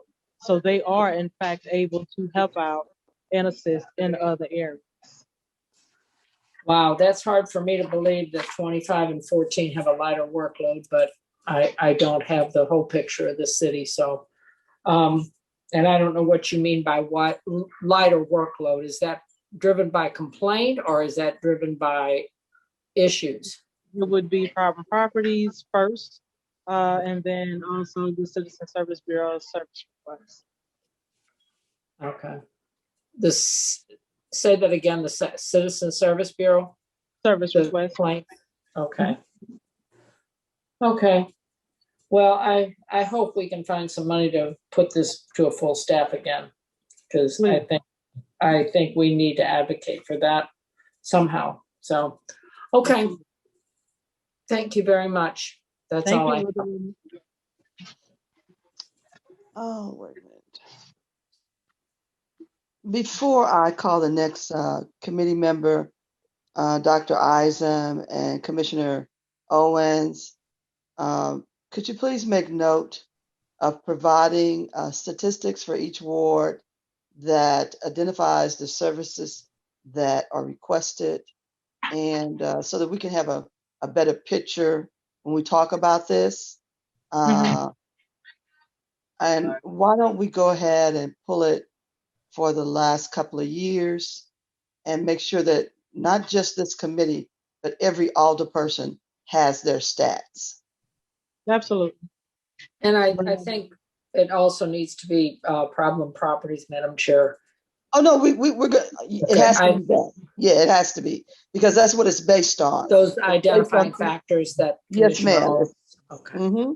It's based on 3 categories, and we'll make sure all those stats are compiled for each ward. Thank you very much. Yes. All right. Thank you. Alderwoman Spencer. Thank you, Madam Chair. So if I understand your request, and I apologize, I think I kind of had a little bit of a glitch there, but we're requesting by ward the problem properties and the CSB requests kind of in a broad sense so we can have an understanding of where we are with things. Is that correct? Absolutely. Okay. That's correct. We want them to come. Yes, we want to keep in mind that sometimes the lack of data tells a bigger story when we're talking about wards that are north, like 21, 3, and 22. So sometimes you don't have the neighbors to report as many things as you would as a neighborhood down in maybe 20 or 9. But it doesn't mean that the need isn't necessarily greater just because the service requests don't line up. I just wanted to throw that in there as a side note, just to, because in Ward 4, we may have a neighbor on one street and then there may not be another house for another 2-3 blocks. So you're likely going to have not as many service requests in Ward 4 as you would in maybe 14, where it's densely populated. But that doesn't mean that the need is greater in 14 than it is in 4. Certainly, I think that definitely can tell a story And I think to the volume, and to kind of balance that with the volume of direct service requests is a tough balance. And Commissioner, I want to commend your department, particularly the the NIS who is serving both the 9th and 20th ward. I'll push back and say that those are wards that have a high level of need. Certainly we have a lot of activity in the 20th ward, and your staff does an excellent job serving both those wards in the case that we are sharing. And I would like to echo concerns about making sure that your department's fully staffed and fully funded to your requested amount, so that that we can better serve and address those requests, and that we can kind of distribute those resources in a way that makes most sense for our communities. I know it's for us aldermen, having some help with the constituent services is very helpful to us, but it's also a direct link for the city to the communities that fund and make up our beautiful city. So I would just echo that request and that advocacy for fully funding your department. Absolutely. That's all I have, Madam Chair. All right, thank you. Alderwoman Boyd. Yes, ma'am. I just wanted to I've been listening a lot in regards to the neighborhood improvement specialist and the CSB. And so it seems to me that, and I'm not asking questions, I'm just making a general statement. Our city, we might have been lost population, but the services, the requests for services have increased, from public safety to the CSB to forestry. And so I keep hearing the same thing for every department, from the excise commission to building. It's a freeze on hiring. We don't have the staff.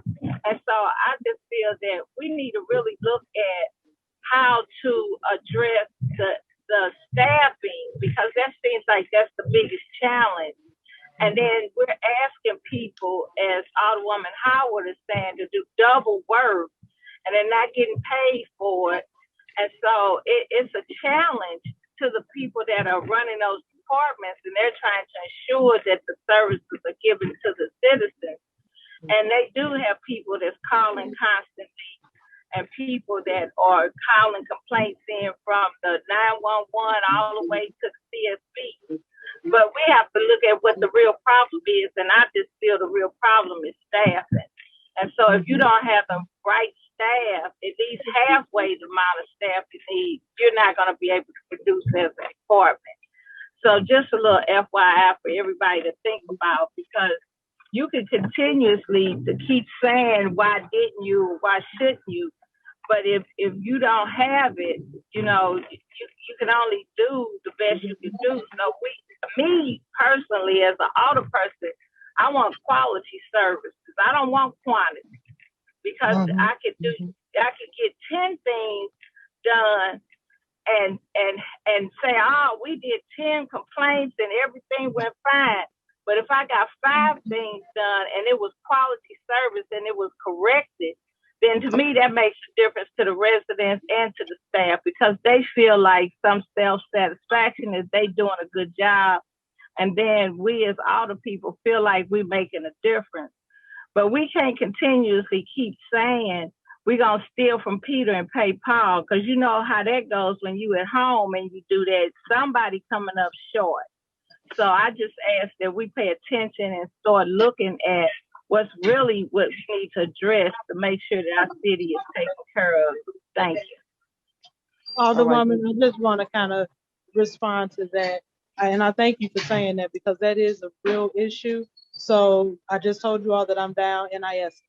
I just interviewed maybe a couple weeks ago for the positions that I had vacant.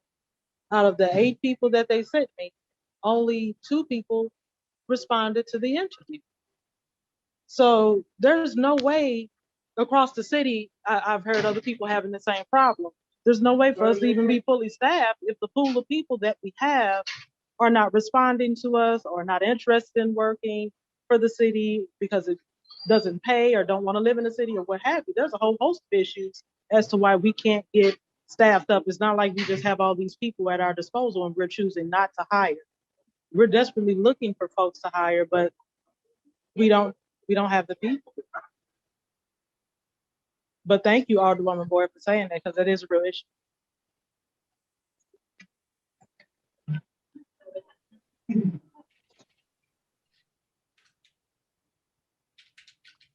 I do. Oh,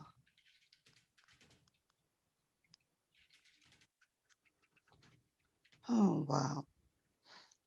I concur with everything that you both just said. So let's move on to Alderman Collins Muhammad. Thank you, Madam Chair. Thank you, Director Owens. I do want to say this. I don't think looking at calls for services would give us a better indication on how to fund the Citizen Service Bureau in regards to our neighborhood improvement specialists and how to deploy them. Because my ward definitely needs my NSI, but my ward does not call my NSI either. They call me and I call NSI. That's just a trend that we have in North St. Louis.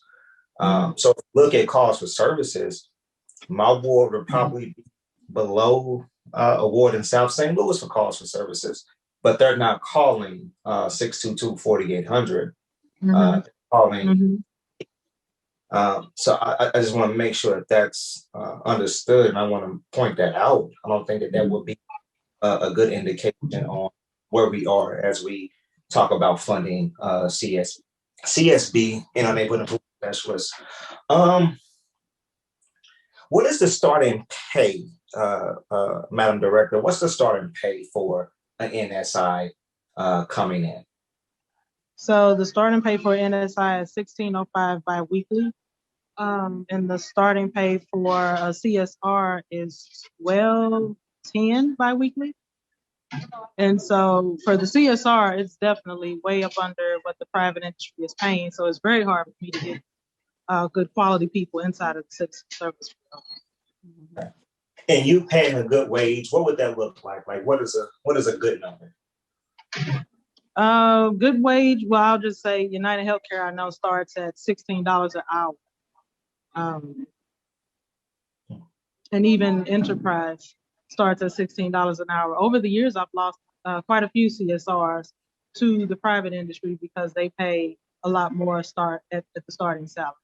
Now with the $15 increase that we just received, that did kind of help us out a little bit. I mean, but before I had people leaving left and right because the pay was so low. Before the pay was only $10.75, I think, biweekly. And so that wasn't going to keep anybody in the door, especially when they have kids in college and things like that. Absolutely. And you have 4 customer service representatives answering CSB numbers. Is that right? 4 right now? So I have 3 per performance folks and I have 7 full-time people. Okay. How many calls normally come in from CSB on a daily basis and a monthly basis? How many calls are you getting? So it just depends on what time of year we're talking. So like this time of year, obviously we get a lot of calls due to weeds and grass. And then lately it's been a lot of trash because they're short as well. So anytime we're short across the city with other operating departments, we see an increase in calls. Fiscal year 19, we answered 108,000 calls roughly. Fiscal year 20, we answered 128,000 calls. And so that number, as I've seen, it will continue to grow, as Alderwoman Boyd said earlier, because city services are being needed more because we have, an exodus of civilization, honestly. Okay. What does the in regards to your supervisors, with their workload being more because they're supervising other NSIs, what does those pay increases look like on a yearly basis? Do they get performance reviews? Do you have any room in your budget at all to where you can increase the salary or wages for your supervisors, or is that completely left up to the Director of Public Safety and our Director of Personnel? Is there any discretion you at all? There's no discretion at all when it comes to that. I have to give the standard 1.5%, or as it was lately, the 3%. And that's pretty much it.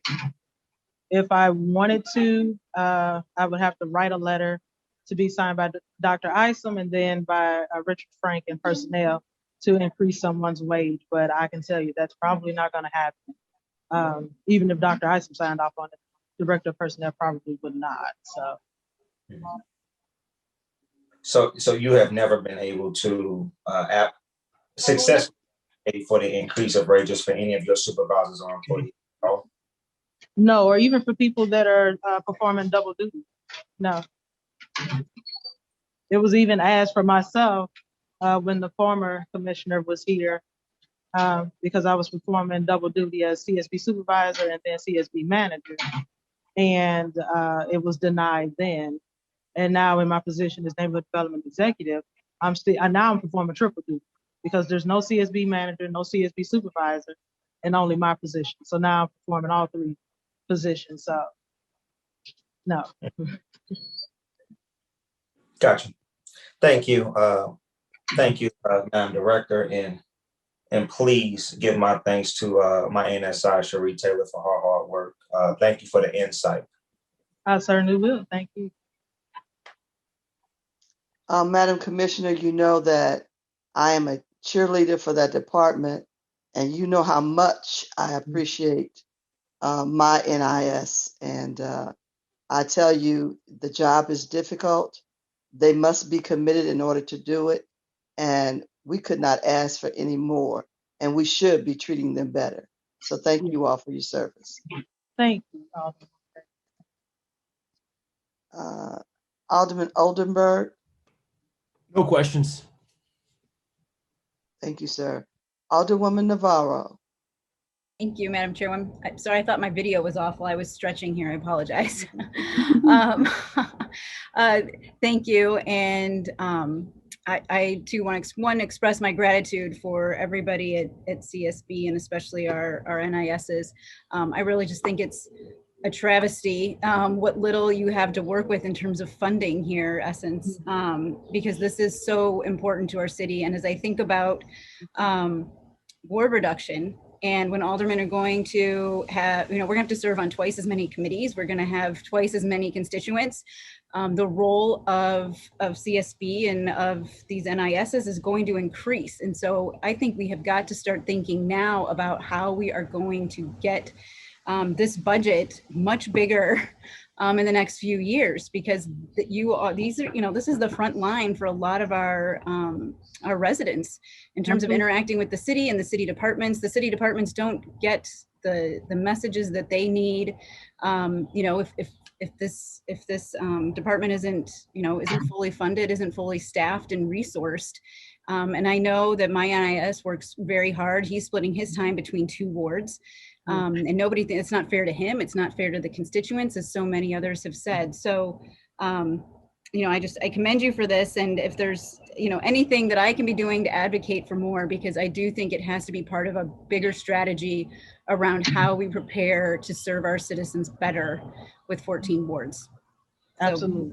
Totally. Thank you. I have no questions. Thank you. Thank you, Alderwoman. All right. Thank you very much. Alderwoman Middlebrook. Thank you, Madam Chair. I agree with my colleagues in that this department needs to be fully funded. I regularly meet with my NIS. My residents call my NIS all times of the day, and I know at night. And again, I just think that we really need to look into how we can fund this department fully. Thank you. Thank you, Alderwoman. Thank you. Alderwoman Evans. Yes, I also want to say I am thankful and grateful for my NIS because he handles a lot of concerns I won't call them complaints, which they are, but I'll just say he handles a lot of concerns, and we often collaborate on them, especially sometimes I will say, okay, Larry, we got to do this. And we also meet on different neighborhood association meetings where the constituents get information from him as to how to handle certain problems. So yes, I like my alderperson, Larry Isom. I don't know if he's any kin to you, Dr. Dan Isom. He says he's not, but when I saw that name, I asked him the same thing. He said no. I said, okay. But yeah, they do a vast job, even to the point where I rode with him and he showed me certain areas throughout my ward where he was saying, well, you've got this neighbor over here, she's such and such and such and such.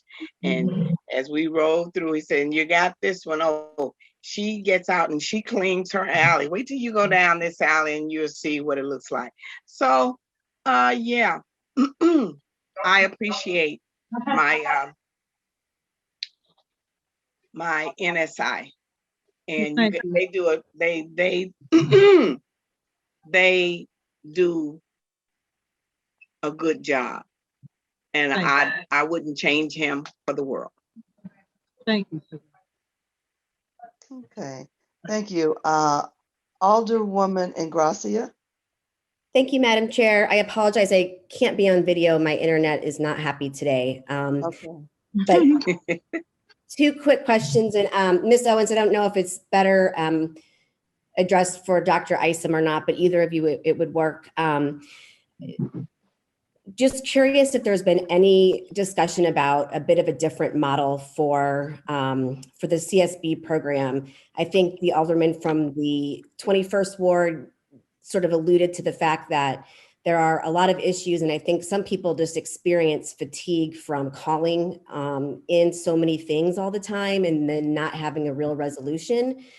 And, you know, so instead of say, you know, the city waiting to know that a light bulb is out and a street light, just knowing that, you know, LED lights typically last X amount of years and sort of proactively looking into things instead of just being reactive.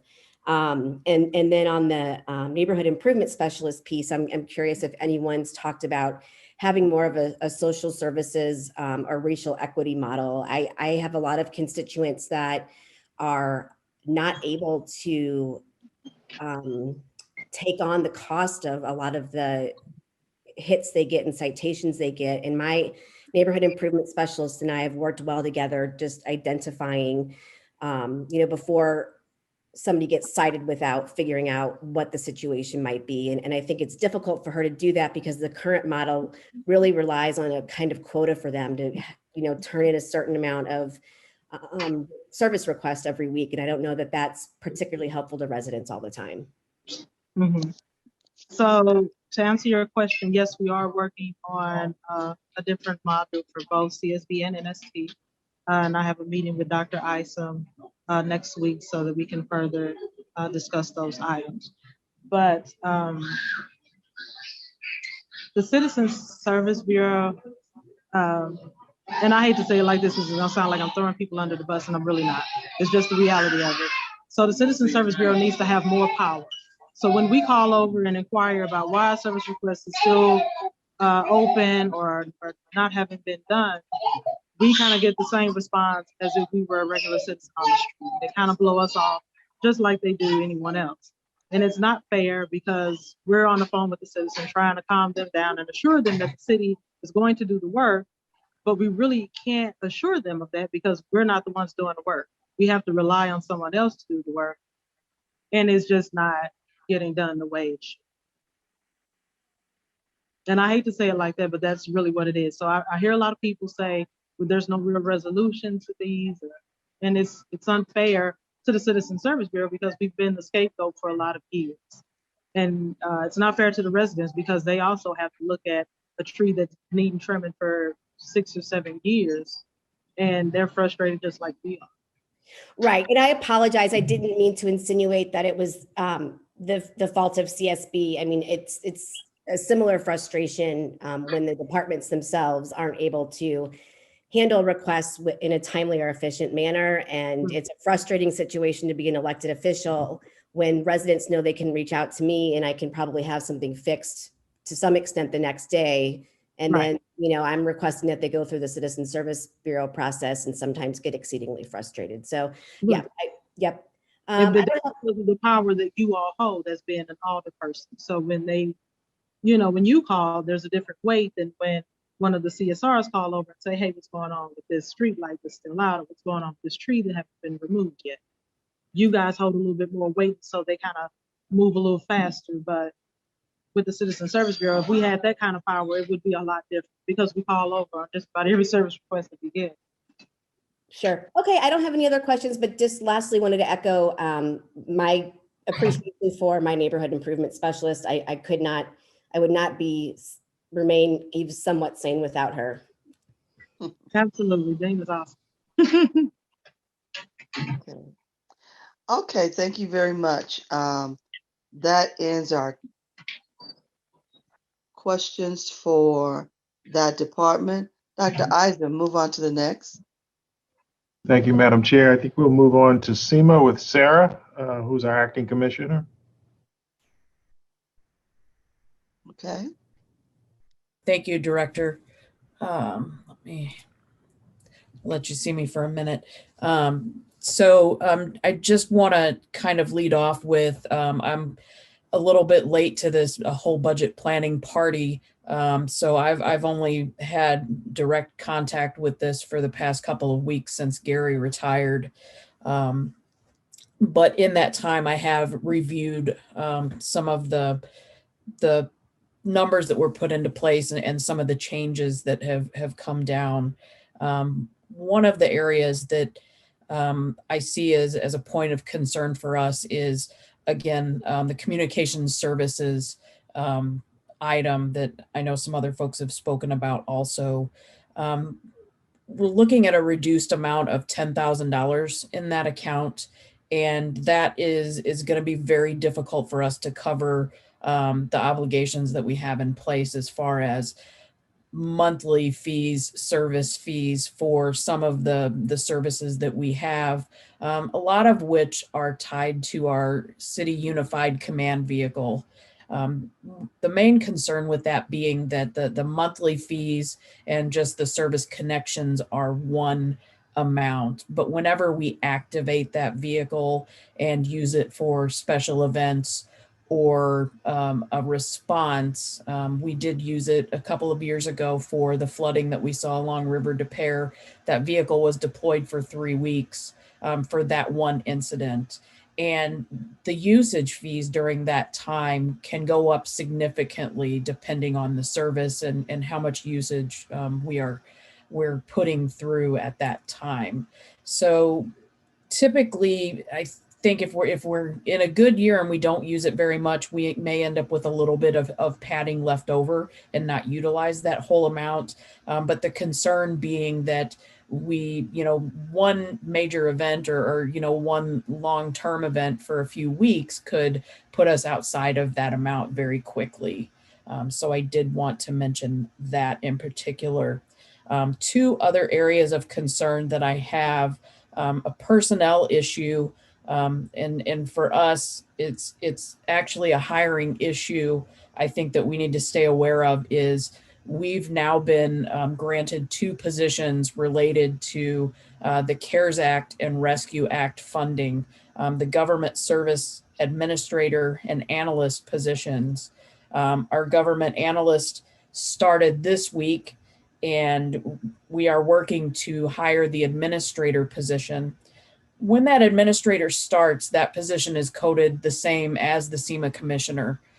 So depending on how the timing plays out, if that position starts prior to the permanent appointment of a new SEMA commissioner, there could be some budget issues with how that pay is aligned, because one position would be again, reporting to another, and they would be the same grade of position.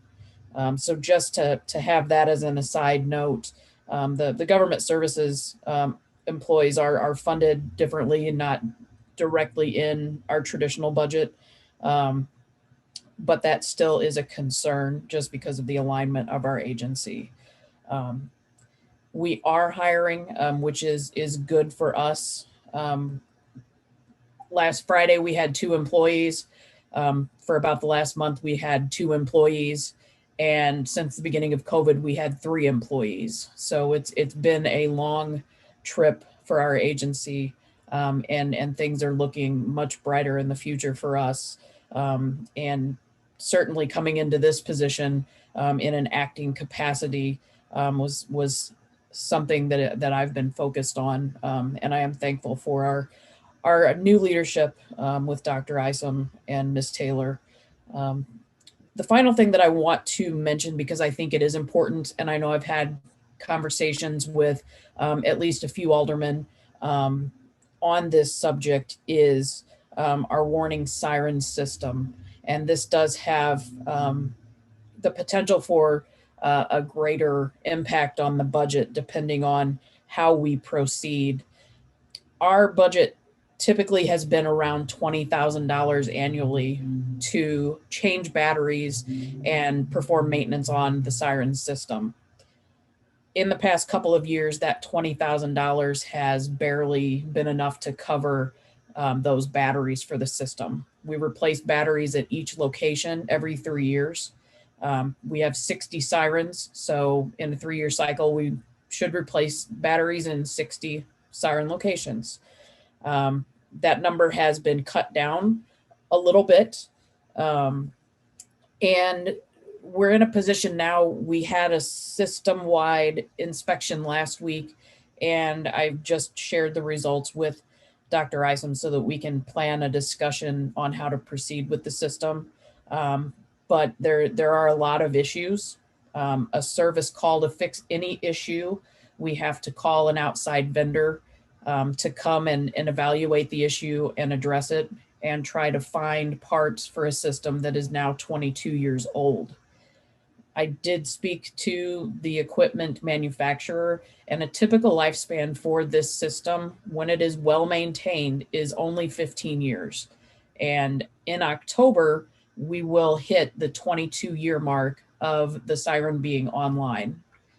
So that is very concerning, the amount and trying to acquire replacement parts. Sometimes they're used, sometimes they're new. It's very difficult and it's getting more and more expensive. So whereas, you know, in my earlier days at SEMA 5 or 6 years ago, we could get a service call in maybe for $1,000 and fix one siren that may have had some serious issues over the course of a couple of months. Now we're looking at much more costly repairs to try and get a siren to function at even a lower capacity. So it is a concern. Now, one thing that we do have in our favor is we did fund and implement Notify STL, which is the mass notification tool that I'm constantly talking about and have tried to push to many of you and be able to inform your constituents about as well. That is a much more thorough tool that we have to issue alerts and warnings. I try to educate people as much as possible on the outdoor warning sirens because they are just that. They are meant only to be heard outdoors. Many people think that they should wake them up from a dead sleep in the middle of the night to warn them of a tornado. And it's simply not the case, and it never has been. It's a very popular system. People just fall in love with these things. I can't understand it myself. But people are reliant and they are convinced that the sirens will save them. So it is a difficult conversation to have, considering how to proceed with the system. Do you decommission it? Can you look at replacement? Replacement, in my best estimation right now, would probably be in upwards of $5 million, which is a great cost. That's not nearly what our SEMA budget is. But we do have now almost $100,000 a year that we put towards the mass notification tool, which to me is a very good solution. We have to employ multiple tools, and we really need everyone to plan to get notified in multiple ways. But the siren system does have one very specific job, and that is to warn people who are outside during a tornado warning that they need to go inside and get more information. That's a very limited message that we can send with a very loud and old system. The Notify STL, while not a solution for everyone, there are a great many of our residents and neighbors that have some phone in their life, whether it's a cell phone in their pocket or the wall phone downstairs in my kitchen. And Notify STL can reach both of those methods and many more. If you're still carrying a pager, you can sign up for that, or a fax. We can do all of those things. But just to make that point that this is going to be a big concern to deal with the siren system. And that's the only concerns that I have. Thank you. Okay, let's see here. Come on. Let's move forward. Well, before we do that, ooh, what's wrong with my keep going out?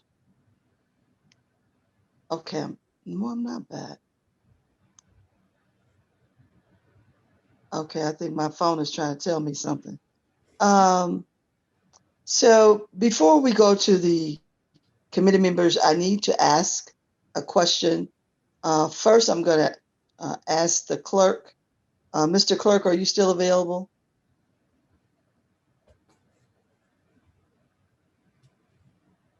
Okay, he might be gone already. So, Dr. Isom, we are approaching 4:30. You still have two major departments that we need to hear from. I don't have the ability for them to be heard tomorrow. So we would have to readjust our schedule for next week. And I hate to do that to you because I know how busy you are. But I'm going to ask our committee members, can we ask our questions for this last presentation? And my goal is to end at 5 o'clock. And we will send out a new message tomorrow to indicate where we are for next week.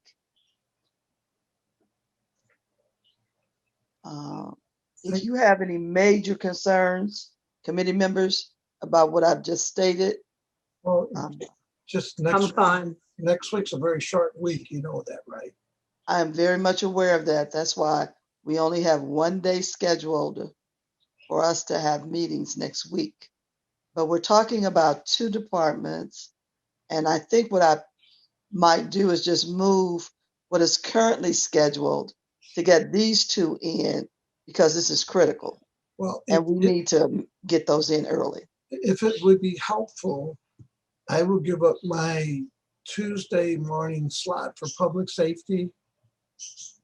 And if you talk to the clerk, I will move mine to the week after, because I don't think there's anything real critical that I have to get out. So I do have a Tuesday meeting scheduled for public safety, which I will give that slot up if you would like it. Well, I've just they shared with me that transportation is also meeting Tuesday morning. So that might not help me too much. But please allow me to work with the clerk and work with the committee members and Dr. Isom, and we will have a resolution and we will share that with everybody. Okay? So let's start questions. Alderman Vaccaro, please move forward. Okay. Sure. First off, Sarah, thank you. I think you're probably the first one that actually gets this. We shouldn't be dragging out with every department. What is it that you need? Because the goal of us meeting isn't just to have everybody say we're just happy and life's good and we don't need anybody. It's really for us to sit down and figure out how we address the needs. So if I understood you correctly, you're saying you need roughly $10,000 or you need more than that. Obviously, we can't fund, but we can look at how we figure out the sirens in the long run. But immediate needs that you feel is critical to making your department run, what amount and what is that you want us to look to try to find? I think the most critical, as far as, looking at the budget on paper, is the change in the communication services account that was reduced by 10,000. And that really would be a critical need. It is going to be needed to cover some of the obligations we already have in place, but there's a very good chance there that we are going to go above what we already have forecasted because of other activations, emergencies, disasters that we will experience during the budget period. But you feel if we found $10,000 to put back into your budget, that would take care of your needs, critical needs for this year? I believe so, yes. Okay, that's really all. I mean, that's what we're here for. So anyway, thank you. All right, thank you, sir. Alderwoman Howard. No, I just want to thank you, Ms. Gavin-Lewig, for your time and for articulating your needs so succinctly. Thank you. I have no questions. Thank you. All right, thank you. Alderwoman Spencer.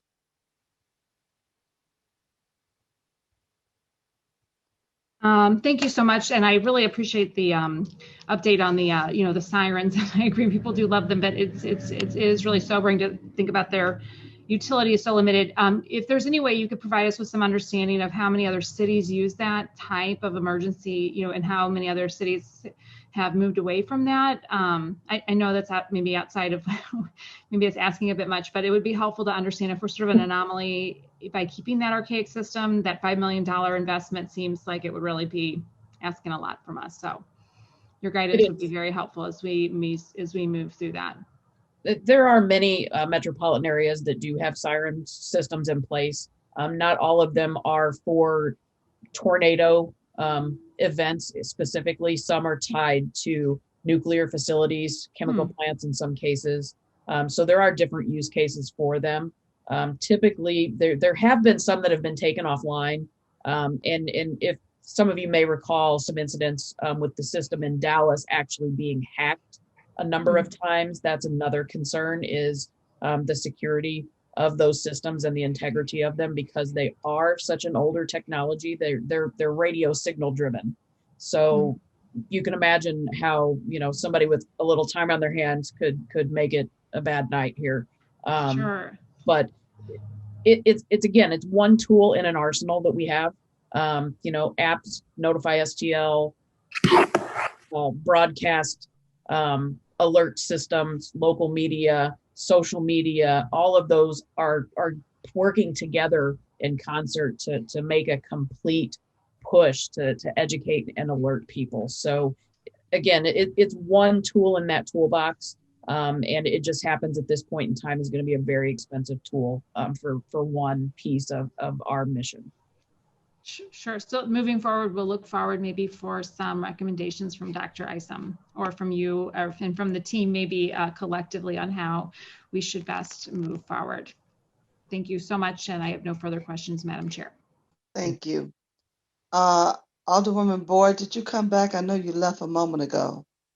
Yeah, I'm sorry. I was in the car. Now I'm back. So okay. I heard her whole presentation, and I agree with her. Education is critical, and we need to make sure that our residents are educated and empowered to be able to understand the whole disaster process. So I'm excited that she's informed and she's looking forward to working with us. All right, thank you. Alderman Collins Muhammad.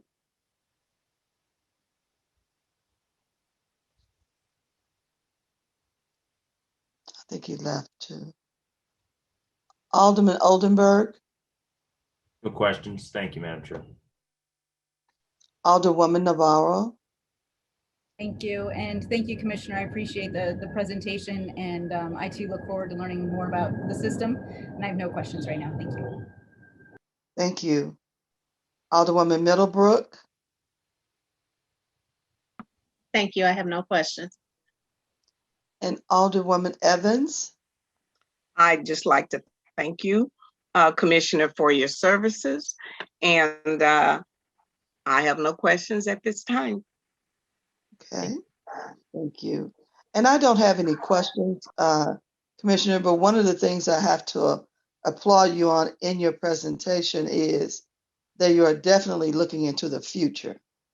That has been one of my problems with city government, is we stay in the same place 20, 30, 40, 50 years, and we don't improve systems.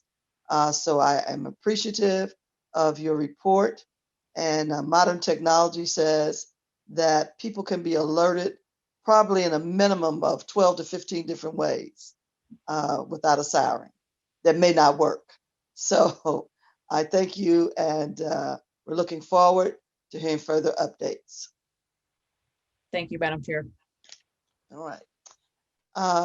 Dr. Isom, did you have some closing remarks so that we can, we're going to adjourn this meeting because it has to be rescheduled. And it was one thing very quickly, sir. I make so many notes. So when you, with the police department, do we still have the cadet program? Yes, Madam Chair, we do. The cadet program is functioning, and I'm not sure, Chief Hayden, I didn't know if he's still on. I feel we had a couple of cadets who went through and graduated in our current class. So the program is still up and running. It's a great program. Yes, it's still up and running. I'm sorry, it is still up and running. And Dr. Isom is correct. We've had recent 2 graduates that have come directly from the cadet program who graduated from the academy. I love it. Thank you very much. So we have had a very full day, 4.5 hours. Well, not quite 4.5, maybe 3.5. But we still need to make sure that we have enough time, and I don't want to rush anybody. And the other 2 departments that you have here, it's very critical that we have enough time to listen and ask questions. So, sir. Madam Chair, we actually have 3. We didn't get to the Commissioner of Buildings, Frank Oswald. If you wanted to do that right now. Yeah, that is 3. You're right. I looked right over it. So we'll have it scheduled properly with input from you. Okay. Was there anything else? No, that is all. But yes, we can work on a schedule for next week. Okay. Well, I thank you all for your presence today. I'm going to finish this small agenda items that we must do, and we will be adjourning our meeting. Here on the next item on the agenda, it says resolutions. We have none. Committee discussion. Is there any other discussion on where we are for the next week, or what your process is? Please remember that you should be turning in any amendment concerns that you have to Paul Payne so that they can be put in the proper format. You have those forms that they were sent to you, the budget adjustment forms. And let's get up to date on that, because again, we're not going to accept them on the last committee day. Anybody else have anything they need to share under announcements? I think that you probably have seen that we will have 2 public meetings, one in the afternoon on June 2nd and one on Saturday, June 5th in the morning. And so those locations will be determined and we'll get those out and get them published as well. And we only have one alderperson to excuse, Alderman Boyd. Madam Clerk, you will note that for us. Noted. Seeing and hearing no other concerns, the chair will accept an adjournment motion. That motion that we adjourn until the next meeting. Second. Been moved in second. All those in favor say aye. Aye. Aye. Any opposed? Hearing none, our meeting is adjourned. Thank you, everyone.